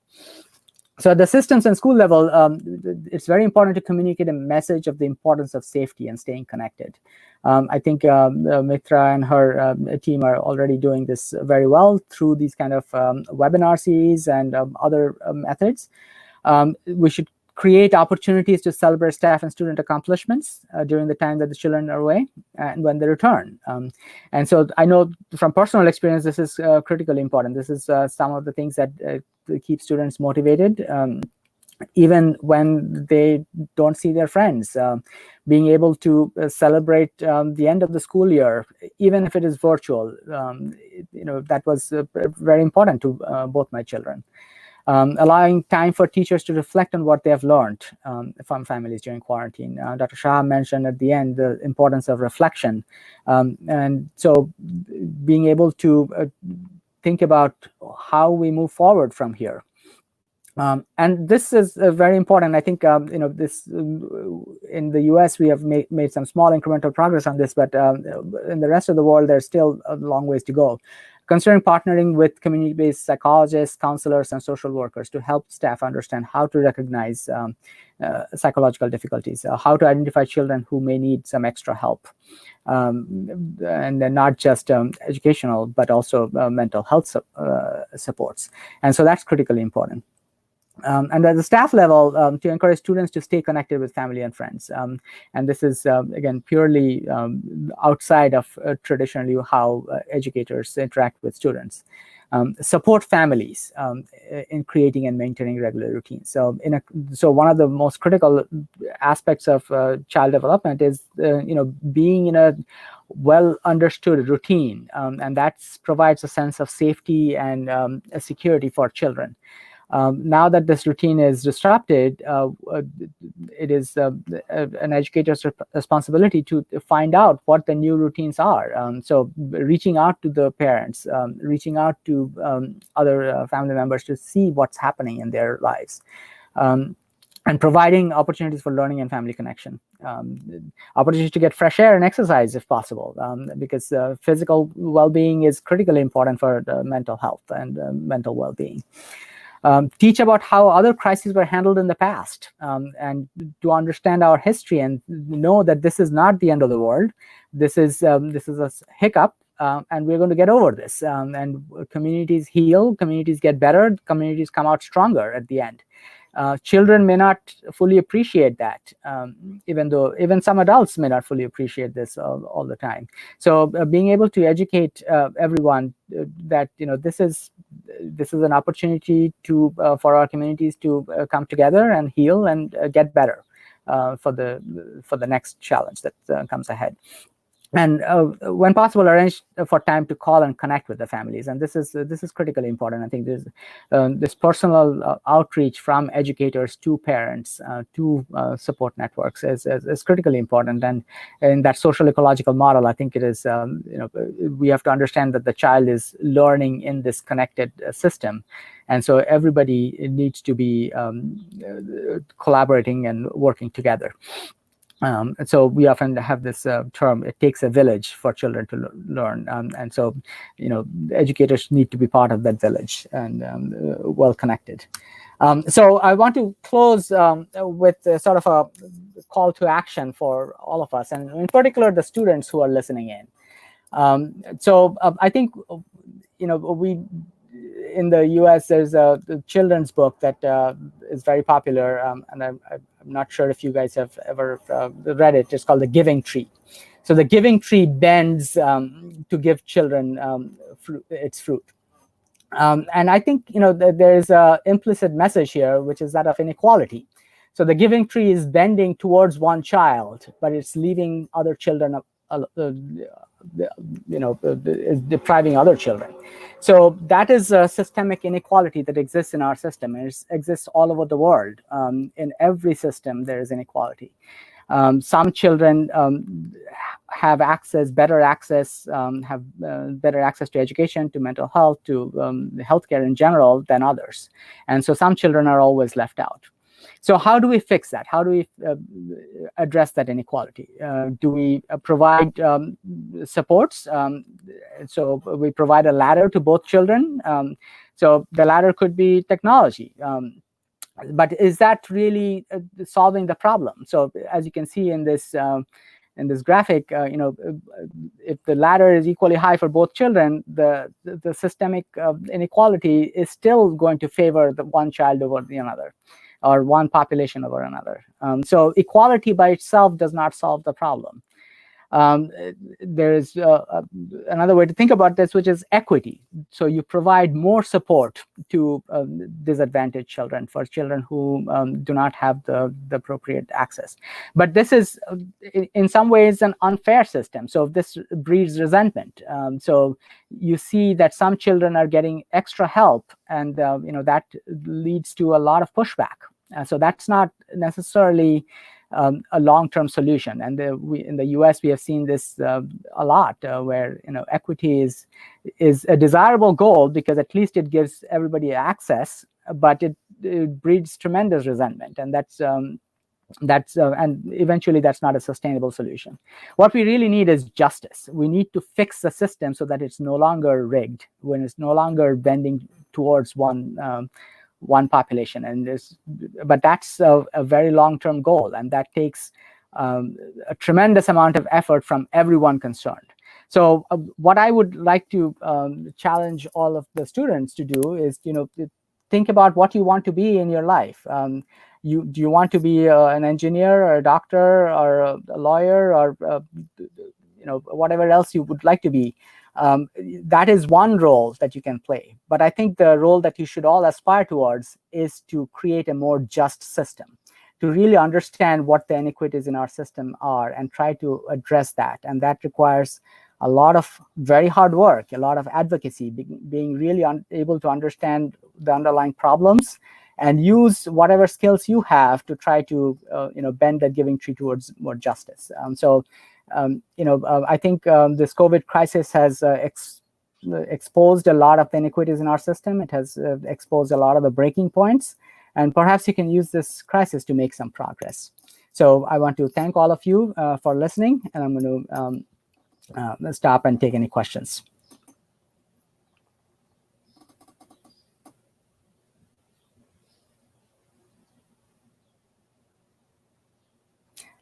Mitradi, I think you are muted. Okay, sorry, I forgot to unmute myself. Anyways, so that was a real wow. I don't know which to mention and which not to mention. My page is full with all the things that I have noted down, but I think what summarized it all was that lovely little storybook clip that you showed at the end, and you spoke about using this pandemic maybe as a launching vehicle towards a more just society, because never ever, I think, we have felt the need and realized that our well-being so much depends upon the well-being of the entire society and everyone in the society. Just my well-being does not really matter anymore. So I'll just take in everyone, and I will ask Dr. Siddharth one question before I hand it over to Sunandan maybe. This question is away from the topic. This question is away from coronavirus and COVID-19. You spoke about mental health, and so often in India, we face this, or we come across this news of student suicide and expectations from their own expectations, peer expectations, brilliant minds committing suicides, failure in entrance examinations. You yourself have been through the system of entrance examination, and you went to IIT, you sustained the entire system, and therefore,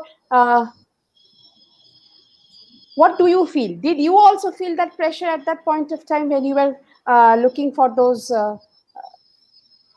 when you're preparing for the IIT and when you were through the IIT, did you really feel that pressure, or is that it's different times now?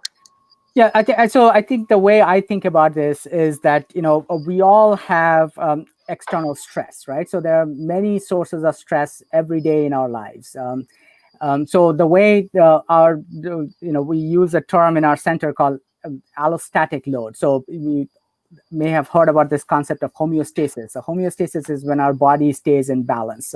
So our temperature, remains more or less constant. Our blood pressure remains more or less constant. So that's homeostasis. But allostasis is where our body adapts to these external stressors. So our body and mind sort of evolves as we encounter these stressors and becomes and changes to be able to deal with these stressors. So we need to build resilience so that these stressors do not overwhelm the system. And this resilience can be built by the support networks, by the education, by mental health supports and so forth. But also there could be underlying problems that are risk factors. So anxiety and depression are very common. It's much more common than we think. We don't think about depression and anxiety as a serious mental health problem for young children, but it is. We know that it is true. So when children have these underlying conditions, then their ability to cope with the stress is significantly compromised. So then they need additional help. And so that's where you see all these problems of suicide and so forth. So some children can deal with the stress and thrive because they have enough resiliency to adapt and handle that stress. Others may not be able to. So on the surface, it might look like the two children are about the same and they're being exposed to the same curriculum, to the same stress, but their outcomes may be very different. And that's because we are not looking underneath the surface. Right.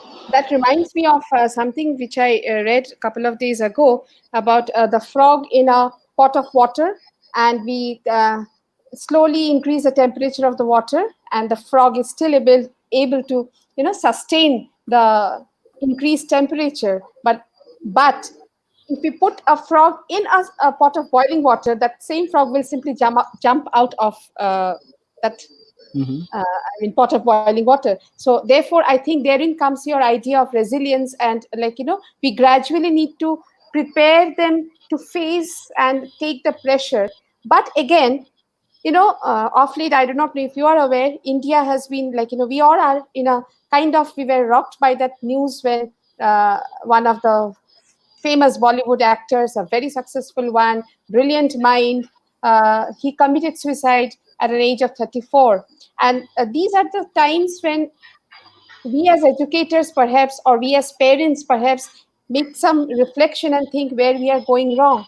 And one thing that a friend of mine remarked, that Mitra, you will not find a beggar's son or a pavement dweller committing suicide in spite of the tough life that they have.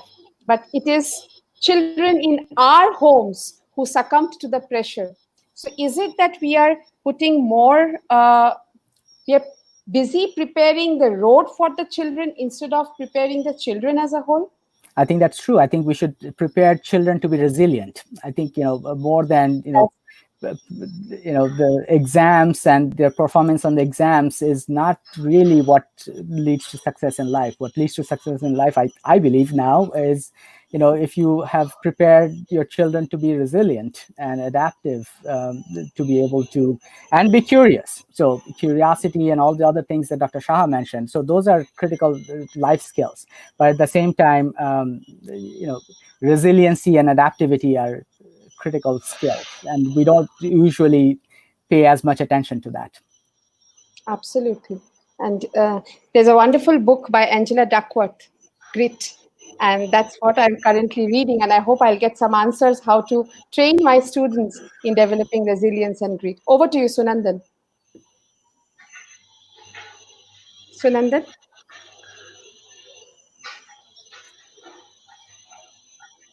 I forgot to Sunandan? Yeah.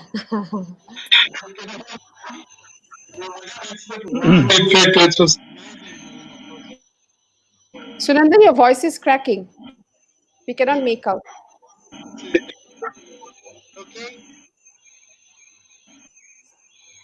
Okay. Not at my end. Can you hear him? No, I cannot hear you still, Sunandan. I believe we are having major network issues today in Guwahati. Or is it at my end? Dipjyoti, can you please come in and confirm if Can you Sunandan hear? sir? Somewhat. Yeah. Hello? Hello? The problem is from Sir's end. The problem is from Sir's end. Yeah. Okay. Sunandan, we are waiting for you.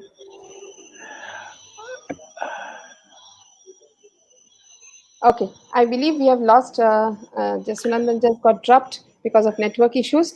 Now, till he joins in, Dr. Saha, one query from my end for you. This is, Yeah. yeah, Sunandan? Tracking? Yeah, it's better now. Okay. Let me try to put up a question. Yeah. So, Hear me, Brother Saha? Can you hear me? no, can you type your this thing? I can say in the private chat. I can pick up from there. Yeah, okay.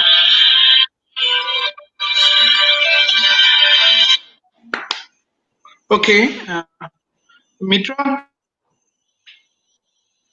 Yeah. can you hear me? Yes, Sunandan, I can hear you now. Can you? Okay, then can I put, because if I have to type, it'll be a lot of typing. Okay, okay, No, okay, now okay, it's okay. clear. Can you hear Now me, it's clear. Professor, now? Yeah, I can hear you now. Tell me. Thank God. I don't. Yeah, tell me. Okay, so this question I put to actually both of you.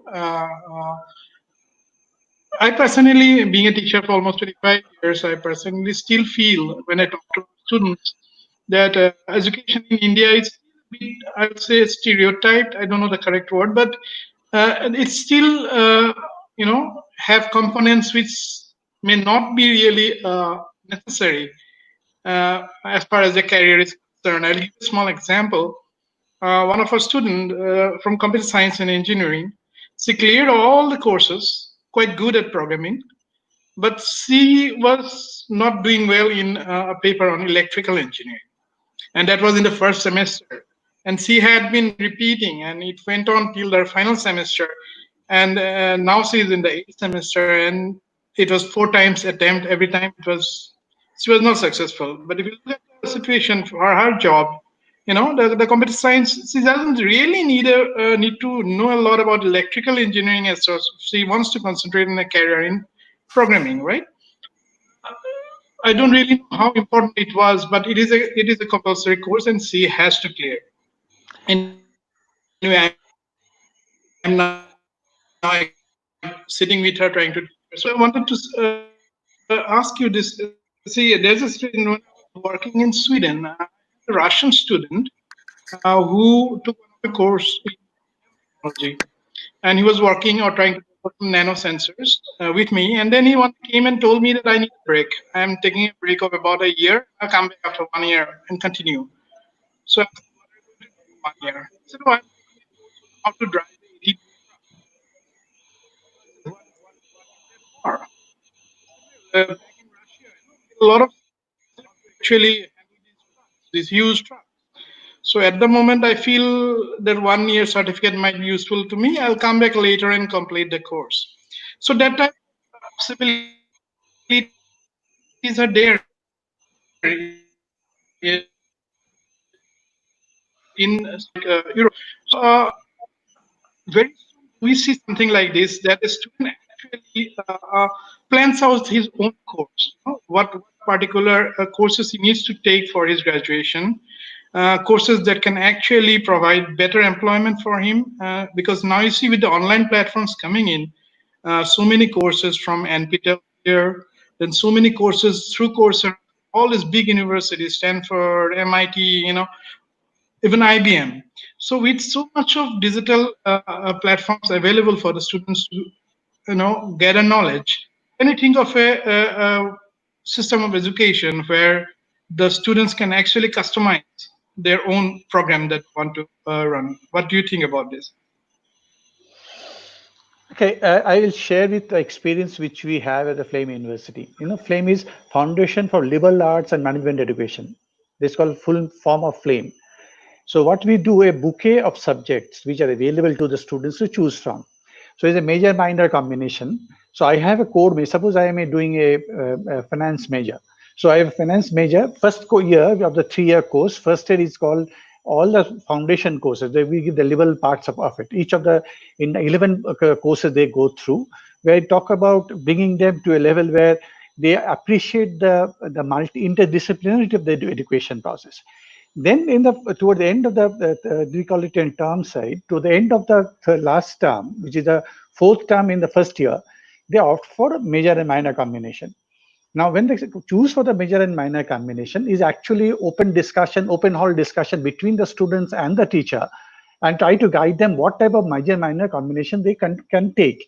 The choice which you have, like today we have finance major can choose a bouquet of subjects from liberal education, public policy, the music, the dance, the 15 courses are there, 15 courses which are there we can choose from. So we have 53 courses which are essentially the core courses for which you need to major, and you can choose 25 courses from the other ones which will complete the total degree of major minor combination. So the students has this what we are saying, the structure of the education in the system is such here in our university, it gives the flexibility to the students to choose what subject they look for. And suppose a student who is a finance major like to do say marketing, or a person who is in the major of OB is trying to come into finance and entrepreneurship with finance. So, and they can take a course from any of the liberal arts which are available to them, right from dance, drama, because there are 15 schools which are available, and this course are available to them. So it's not I have a core subject on which I have my specialization. Then I choose from the bucket of a bouquet of other subjects. So I choose. This is where I think the choice is. But mind it, this is a costly opportunity because you need to have those schools available. In fact, in India, this is, I think, FLAME is one of the universities, more of a Yale model, which is being fostered. Even if Ashoka is trying to get in, is in that mode. Even IIMs are also getting into that mode. So what we are saying is that it is interdisciplinarity is more important rather than struck. Yes, you need an anchor. I give a small example in this. You'll find when a shepherd goes to a field, he puts a cow, there is a thread in his shoulder, right? He puts an anchor there, and he moves around and eats the grass around. So there's an anchor of the education there, and he then explores other discipline for that. I think this is an approach which can be adopted, but then is a costly option for this, in the sense that you need to have those facilities which are available, options are available to the students. Great. I believe we have Sunandan just got dropped once again. And therefore, I'll just take the discussion forward. And before I pose my question, I would just like to know for the panelists that we wanted kind of an interaction between the two of you also. So yeah, is there anything that's fine. In fact, I was actually trying to ask Siddhartha this question. This is where actually the thing comes in. As you rightly said, we do not know the iceberg. A large portion of the iceberg is below, and we only see the tip of it. And they link it with what we are talking about, the anxieties and all this. And different age groups you have mentioned. See, there I think parents have to play a major role. The problem for the parents is we are conditioned by the external environment. Like you look at in Singapore, I was told the suicide rate in Singapore is very high. And the students do not have any time available to them for the development throughout, right from the school. They're like clock, they're moving. So once you have become that part of the scenario, you have had it. So the question which I'm saying is that how, as a parents, we're able to control our expectation from this. And we also always feel, I mean, we have seen this, what we have not been able to achieve in our life, my son has to achieve that. That is where the seriousness of the problem is. And when I remember when I was, in our time, we are moving from 8th to 9th standard. You have to choose whether it's science or arts or commerce. And there's a tendency of the student, of the parents, oh, you need to take science only because commerce is supposed to be a bad subject. Arts, no, there's no future of it. Now the problem for us, this is where the condition, the role of the parents are very, very important. I think what you said, I think, yes, we as a teacher, we have a role to play. But then the first and foremost is how I condition my expectation of the parents in this. Right? I mean, look at yourself and your kids or Arjun you're talking about. This is what exactly happens. right? Yeah, absolutely. And I think, one thing to realize is that no two children are the same. Exactly so. And so just because you look at your neighbor's child and see that, they are doing well or not well, and you have the same expectation for your child, I mean, that's not the same. These two children could be very different. Their reaction to stress, their ability to deal with this kind of traumatic stress and toxic stress is very different. And parents have a tremendous role to play. I mean, parents are their primary buffer. They are their source of resilience, and they have a tremendous responsibility to build that resilience, individualized for the child, and understanding that every child will react very differently. Now think about it. I'll give my example. We have 5 brothers, right? And we had a 2 small little room where we grew up. And believe me, one of the brother was his top physics. He was a great fellow, and presidency, NSTS, and all this. The problem for us, we are extremely playful. The parents will always say, "Look at what the brother is doing. You are playing around." So what we used to think, why that fellow is studying? We have so much things to do in life. Now, this is where my parents came in. And believe me, I hats up to my parents. He provided opportunity to all of us equally. He has never had, I've never felt that there's a discrimination between the child. In fact, always, I've seen my mother sitting. I'm saying this is where the parental role come in. How to, conditioning at that age. And I understand. I don't know whether you'll correct me if I'm wrong. The fundamental, personality development takes place by the age of 5. Now, there, what they learn from the parents, the behavior of the parents inside the room, in the how they behave, also has a serious implication on the kids. So I think as a parents, you have a major role to play. And then comes the teacher. Now, teacher is, once you are out of this thing, if the parents do not play the role, and I think there's also, I'm just mentioning that point, that now both parents are working, and kids are going to the care center. Now this parental touch, which we traditionally think are necessary for you to develop, that is missing. Yeah. And that we did fight between the brothers, we did fight, but at the end of the day, we are like friends. We grew up, I mean, age difference is not much, but we grew up together. And with God's grace, all 5 of us, I mean, have been able to do something which is, we feel proud of our parent, that he has been able to make us self-reliant. I think that is one of the major issues. Not that you become engineers or doctors and this like that. Too much of a thing we expect from the student, and they spoil their future. Yeah. And I also wanted to add one thing. So, one of the roles of the educator, I think, is to understand lack of opportunity. So as you pointed out, parents have a tremendous role to play for their own children. But as educators, I think our opportunity is to see the lack of opportunity for the students. So we look at the children who are not getting that support at home. And how do we, as educators, how do we step in and make sure that they have the right access, the right opportunities, and make sure that they are not falling behind just because of lack of opportunity? In Flame, I should give that for the structure part of it. In our Flame University, a UG group are allocated to each of the faculty as mentor throughout the program, and they can walk in and walk out any point in time, and they can disclose everything in the trauma which they're suffering, and we do counsel them individual, one-to-one level, and sometimes we do the group, sometimes we do individual level. As an educator, see, some of the problem comes in is that some of the family stress, the separation of the family, and that effect is a huge effect on the students. And I've seen them, the brightest boy, I remember the boy who just graduated in UG, his name is Jay. He's a brilliant boy in economics. He's an economics major and finance minor. He came to my class in banking and insurance class. And I could see him that he's always, when you're in the class, he's looking somewhere else. But if you look at his answer script, the brilliant way of writing. Then one day I could not stop. He was in my room, so I asked him, "So how are you doing?" Then he opens up. So actually, this is my scenario that I was saying that why do you get your eyes are somewhere else, which means you're thinking, you get lost in thoughts and all this. So I'm saying this is where the society in which we're living now, the stress we are passing on to the kids, and we as parents, we do not know how to control ourselves and passing on to them consciously or unconsciously.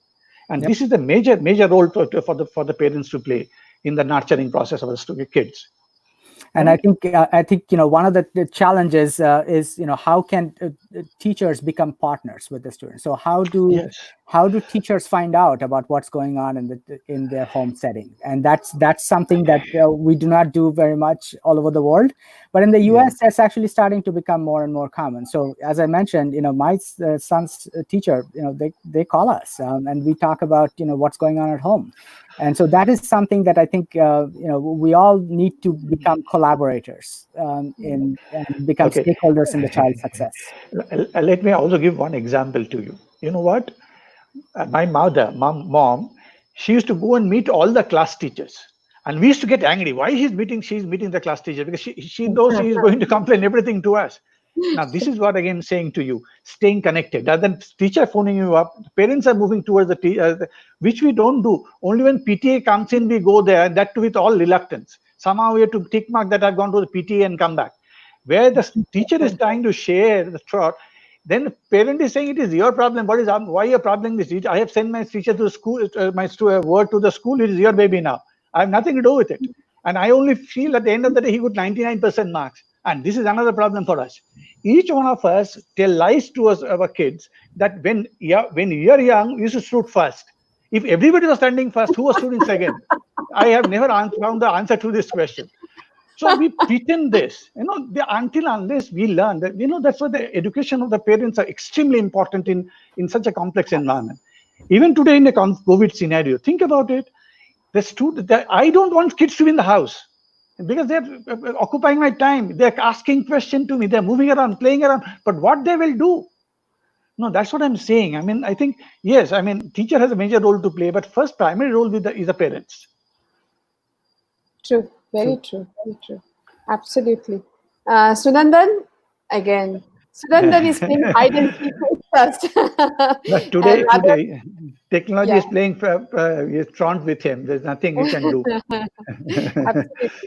Sunandan, would you like to come in?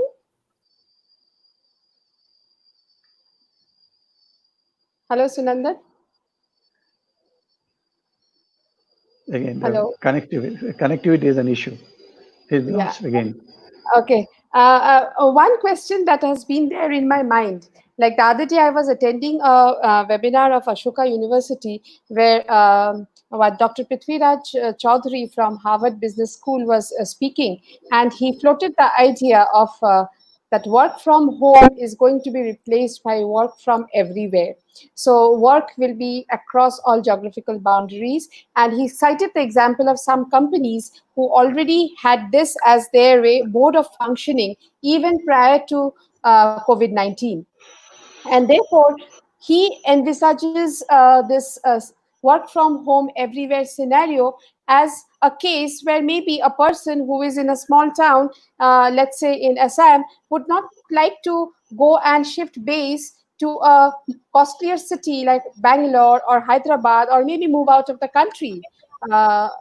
So if that be the case, the question that comes to my mind, Dr. Saha, this is for you, is what happens then to you are in the finance sector, and I am a totally non-finance person. What happens to the outcome of the impact on the economy, or maybe because of this huge impact in the real estate scenario, the huge company premises that we see in all the major cities, the real estate price going up. So maybe that will not happen.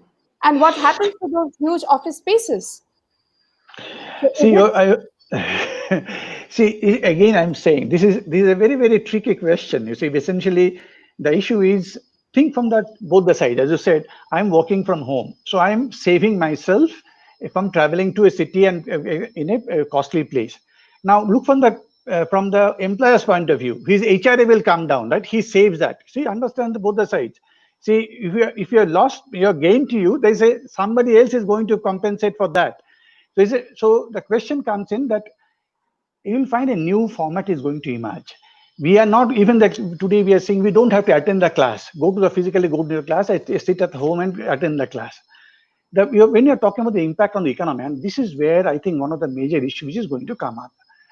See, today, like the Kevin Klein, which I'm talking about, they're giving up all the office spaces. And I was mentioning to you that even TCS, it has given up, decided that everything should be work from home scenario, which means you don't need those office spaces.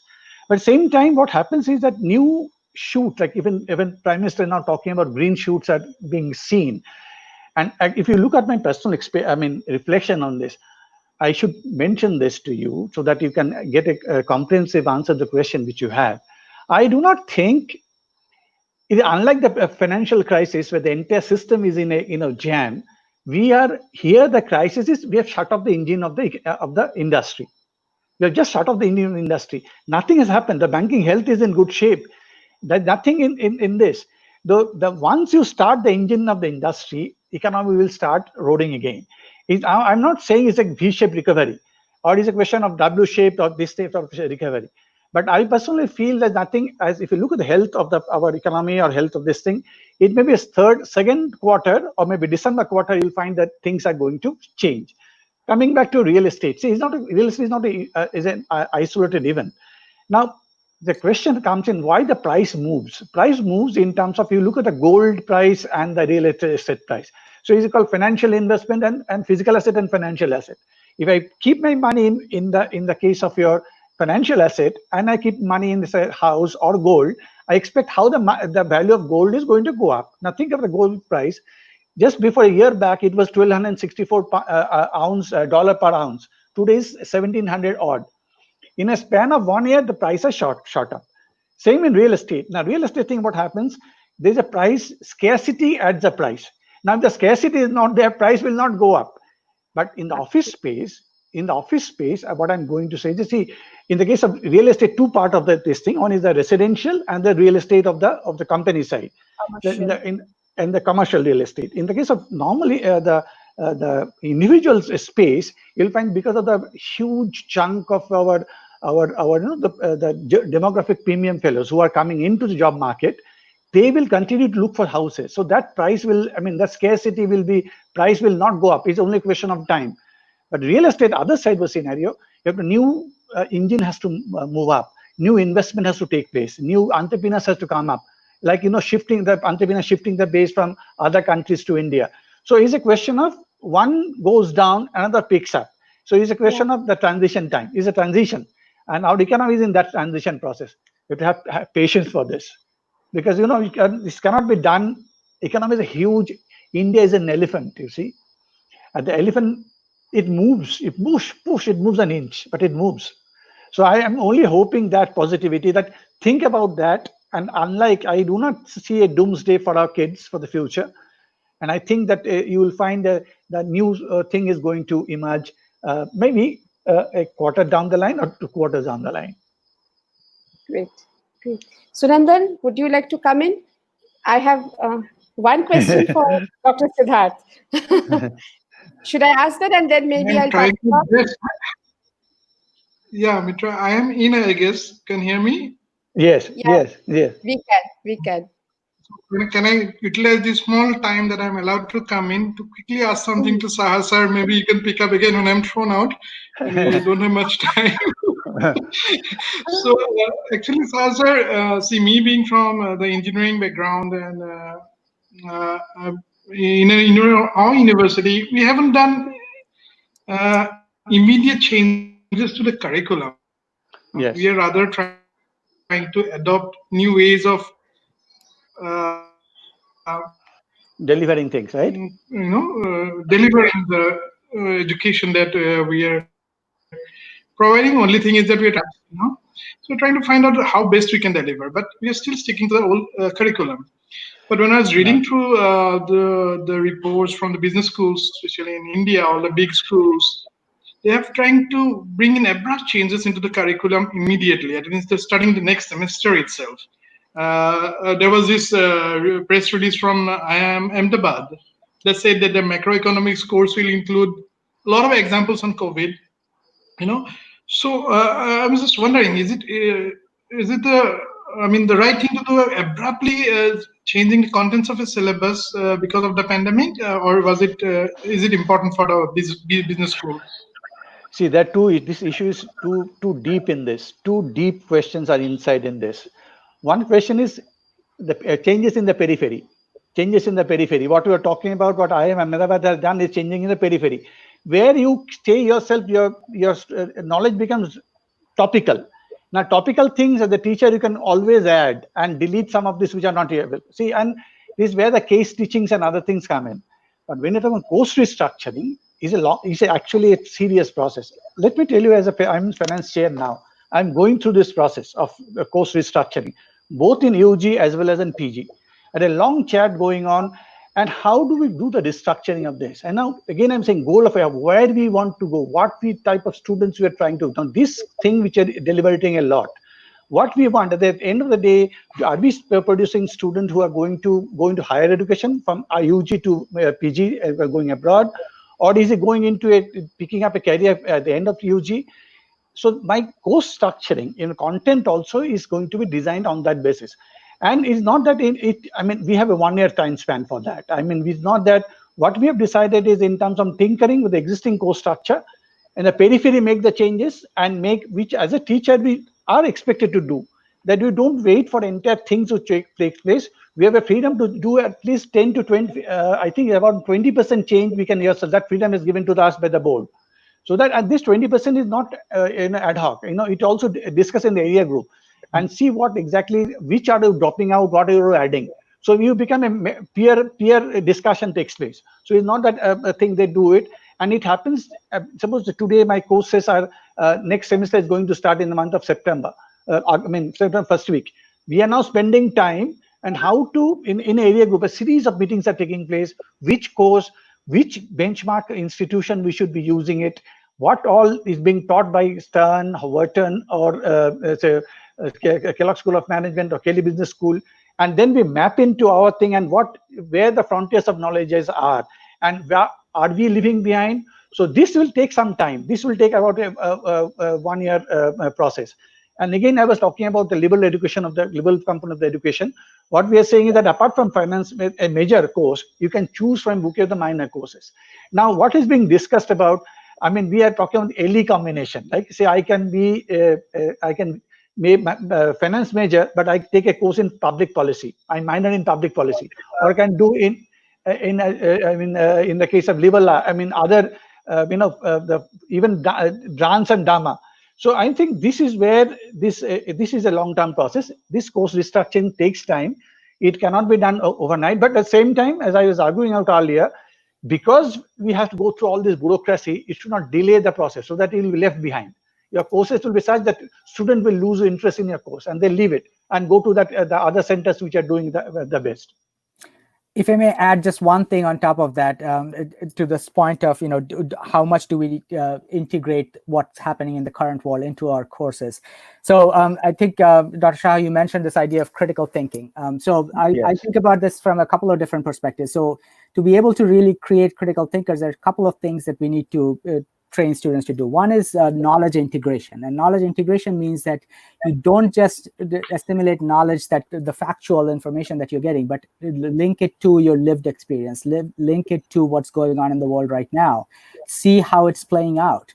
And so being able to integrate your disciplinary knowledge with the world around you that is going on and powerful changes happening is a critical step in advancing your critical thinking.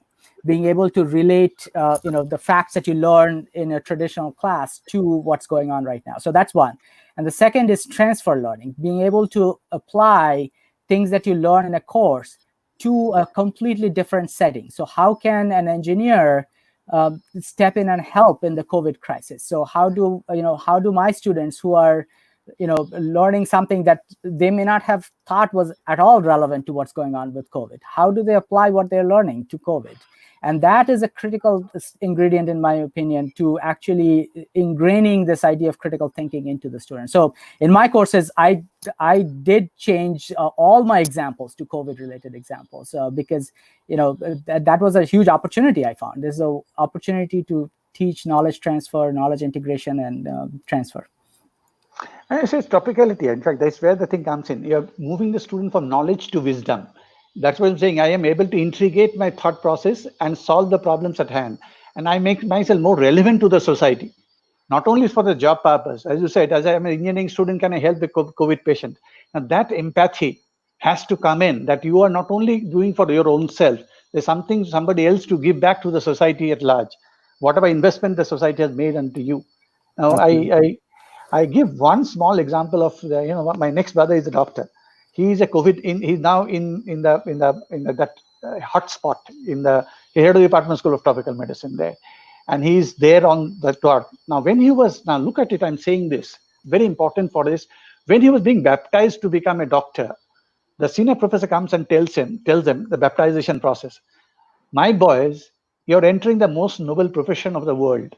You're going to serve the dying patient. One. Second, between the God and the dying patient, you're the only intermediary, right?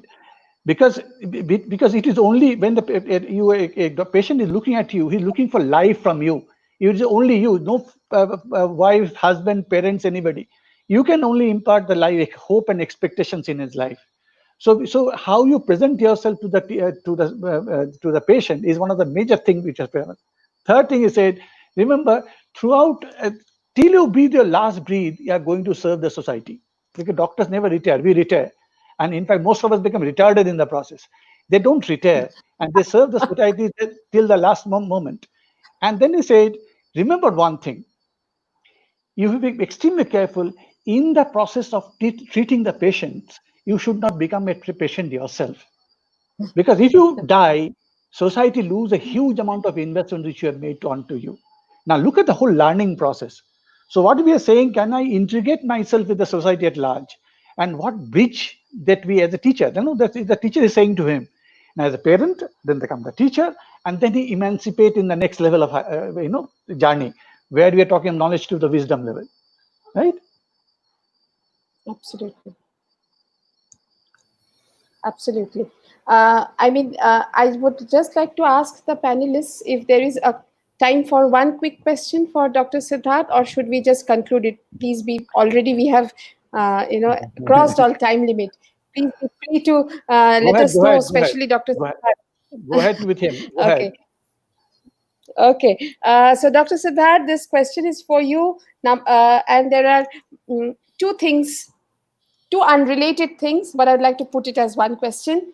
Number one, you do a lot of work on brain body and the implications and whatever. There's a whole lot of it that you work into, and where you have to focus on the brain body interactions.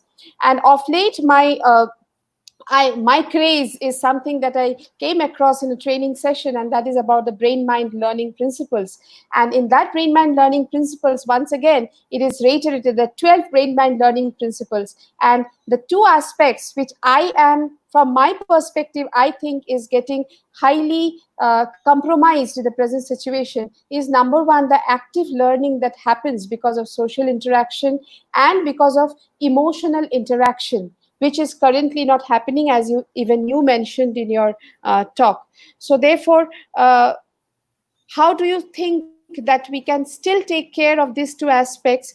Emotional, yes, you did mention about the contact between the teachers and the students and the school and the staff. But what about the active learning? How do we create that in spite of the absence of the physical space? That is my question one. And the question two is, we are facing a lot of problems in case of assessments, whereas assessments which are maybe multiple choice questions or open textbook assessment, if they are not multiple choice questions, we have to prepare our students for the boards of 2021, and their all questions are not going to be multiple choice questions. So therefore, my teachers are asking me, how do I underline that red mark in the answer paper? How do I correct the grammar? How do I correct the language? And how do we therefore go about the assessments? Is there a AI solution for this? So these are the two things I would like you to speak on. Okay, so these are, obviously very deep questions, and I don't know if I have all the answers to this, but I will try to address, some of the experiences that I've had. So I think, a big challenge, and you mentioned active learning. I think active learning is a critical piece to all of this. So, knowledge transfer is relatively easy in an online setting, as Dr. Saha mentioned. It's, how do you, create critical thinking and active learning? So, the big challenge that I see is, how do you keep students engaged in an online forum? And especially this, college students, there are some ways to keep them engaged, but how do you keep an 8-year-old or a primary 39-year-old? student, absolutely. How do you keep a elementary school student engaged in active learning through a Zoom classroom? It's a very difficult challenge. And even if you have access to all the technology and broadband internet and everything else, the attention span and the ability to engage is very, very limited. So I think we have to create incentive structures, and this is an opportunity for us as educators to think about how do we incentivize students to better engage. So I know my daughter, who is 5, she loves posting videos, not because of the content of the videos. I mean, that is actually less important to her. She gets to decorate the videos with stickers at the end. So at the end of the video, she gets to post a selfie and decorate the selfie with many different, and that's part of the platforms. It's called Flipgrid. So, she and her friends do this all day. And so they post videos all day with content. I mean, their teacher has asked them to post some content, but the motivation to post that video is because they get to do the selfie at the end with the stickers. So being able to create these kind of incentive structures to help students engage is something that educators have to reimagine. So that's where we have to think outside the box. How can I incentivize my students to engage? The traditional, the stick approach is not going to work. We need to find many carrots. And students, so performance on exams is not a sufficient motivator. We need to find other creative ways to engage. So I think that's critically important. So that's, again, an opportunity to think how can technology help with that. So that's something to. And you asked about assessment. Assessment is it's a very complex topic. We are all dealing with that at multiple levels, right? So in the US, all our faculty meetings in my university are primarily devoted to figuring out how do you do assessment better. And it's a very complex problem. As you pointed out, multiple choice questions are not going to cut it. It doesn't really foster creative thinking. It doesn't foster the kind of knowledge creation that you would like to see in your students. So how do you do that? And the technology is limited. It is designed for in classroom settings. Students who are not going to be honest and they're going to cheat on these systems. We have to figure out ways to disincentivize that, so it's a tricky problem. AI is not going to solve everything. AI can help. So for example, there are solutions out there that use the smartphone camera or the laptop camera as a proctor. So, the camera is going to be monitoring you and your environment as you're taking the exam, and AI systems will flag if there's suspicious activity. So that's one way to disincentivize cheating and making sure. But that's not all the way, right? So, that's only addressing one small piece of it. I mean, how do you engage students to produce content that you can then provide feedback on? So that's another aspect of it. And there, it actually creates more work for the educator. So I think, in the last semester when we went online, I think I spent twice the amount of effort that I normally spend on my classes because I had to reimagine what these exams are going to be, how I'm going to do assessment, how am I going to post videos ahead of the time in the classroom and spend the classroom time in engaging in discussion. So that actually doubled the amount of time that I had to spend on the class.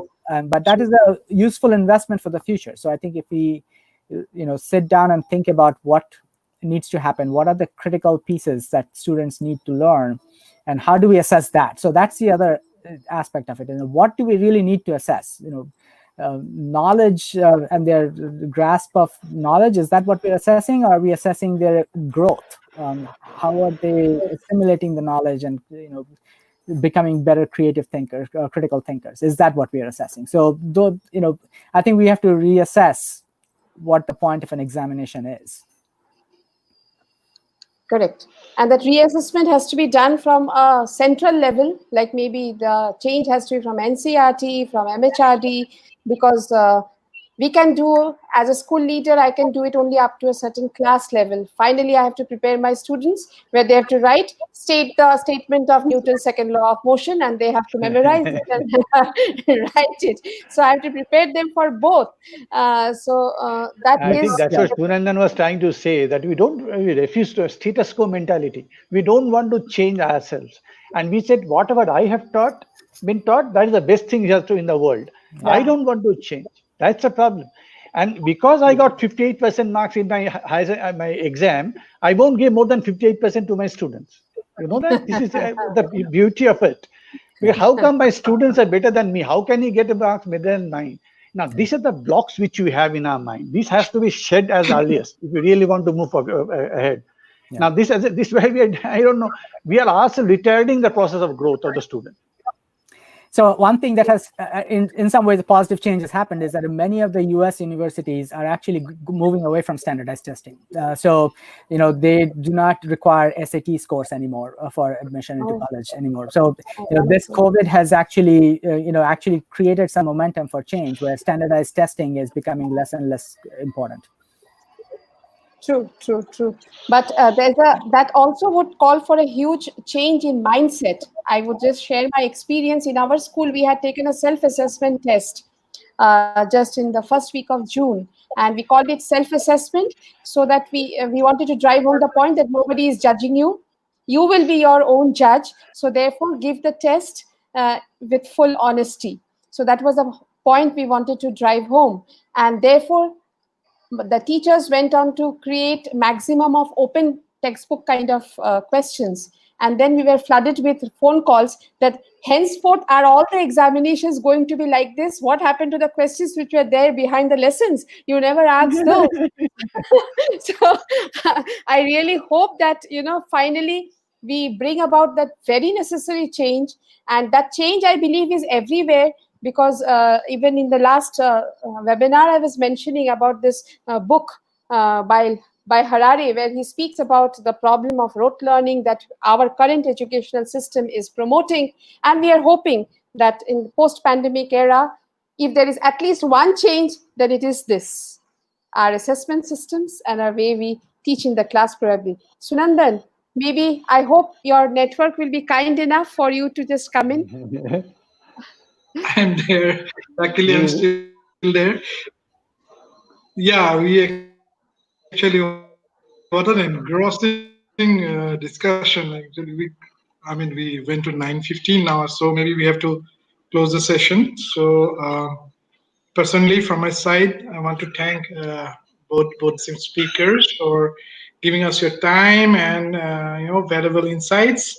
So from Professor Saha, I learned quite a lot of new concepts, new ideas, which I was not very clear of before. Learned about the black swan and gray rhino concept from your area, and of course the augmented residential model about and moving over to the 100% online, which somehow I'm finding it very difficult for our engineering and science students going 100% online. But maybe the hybrid type of a model will be more convenient for us if we can stick to that. And of course, the questions that he said we should think about, that can we foster creative thinking, through the triggering of curiosity among the students. So thank you, sir. It was an excellent session from your side. So much more I would love to have from you. I don't know if Mitra can arrange one complete lecture for you. And of course, Professor Sikdar, considering the fact that you are totally from a different, education system in the US as compared to the Indian way of imparting education, where US is much more open to, I guess, newer ideas, newer concepts. And ready to experiment. But of late, we've seen that in our Indian education scenario also, we are trying to adapt to the changes quite positively, and hope to see a lot more new changes coming in. Thank you so much for this, and the engrossing session where you talked about the transdisciplinary research and social ecological models. And finally, your last slide of the giving tree. That was simply amazing. So thank you so much, and hope to meet again very soon on another such engrossing discussion. Now it's over to you, Mitra, for the final honors. Yes. Well, I echo with everything that Sunandan said and all the content that was discussed today. Thank you, Dr. Saha, for finding out time uh, for our school, for our institution. And as you said, like, this is exactly what both of you all were discussing. It's the same discussion Sunandan and me were, what I believe Dr. Siddhartha said about the questions he's been asking. And all questions were related to COVID-19. And because he wanted to ensure that the knowledge his students have is applied. And if you remember, Sunandan, we were discussing where you asked me, Mitra, why are you organizing these things? And my answer was that probably what I see is that in the next 2, 3, 4, 5 years, at every level, maybe the English teacher in school will ask the students to write an essay on COVID-19, its implications on the various aspects.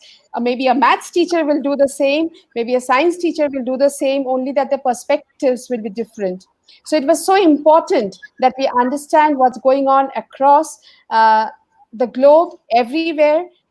Last webinar, Phil Green from Southampton, he mentioned that 1 out of 4 students in UK do not have access to a device. And that was surprising statistics for me. We thought only we are struggling. Developing countries like us, we are struggling. So the struggle is everywhere. And we are on the same boat, brothers and sisters. So therefore, with that note, thanks to all of you once again. Thanks to Sunandan for co-moderating the session. Thanks to Dipjyoti, who is there in the studio behind, trying to ensure that everything works well. And the final thing that I would like to say is, when I decided upon the topic of the webinar, education in the times of COVID-19, it was inspired by that novel, the Nobel Prize winning author, Garcia Marquez, his book, Love in the Times of Cholera. So that is the title of the book that inspired me to put this title for the webinar. And therefore, I would like to end with a quote from Marquez, where he says that what's important is in life is not what we remember, is not what happens to me, but what we remember and how we remember. And I, for one, wish to remember this pandemic as a time when my learning curve had a steep rise, thanks to all of you. Thank you. Good night. Thank you And very much. Thank you. Thank you This was very very much. enjoyable. Thank you Bye-bye. Take very care, much. everyone. Bye-bye. Stay Bye-bye. safe. Stay safe. All of you Absolutely. stay Same to safe. everyone. Bye-bye. Bye-bye. Bye-bye. Okay, bye.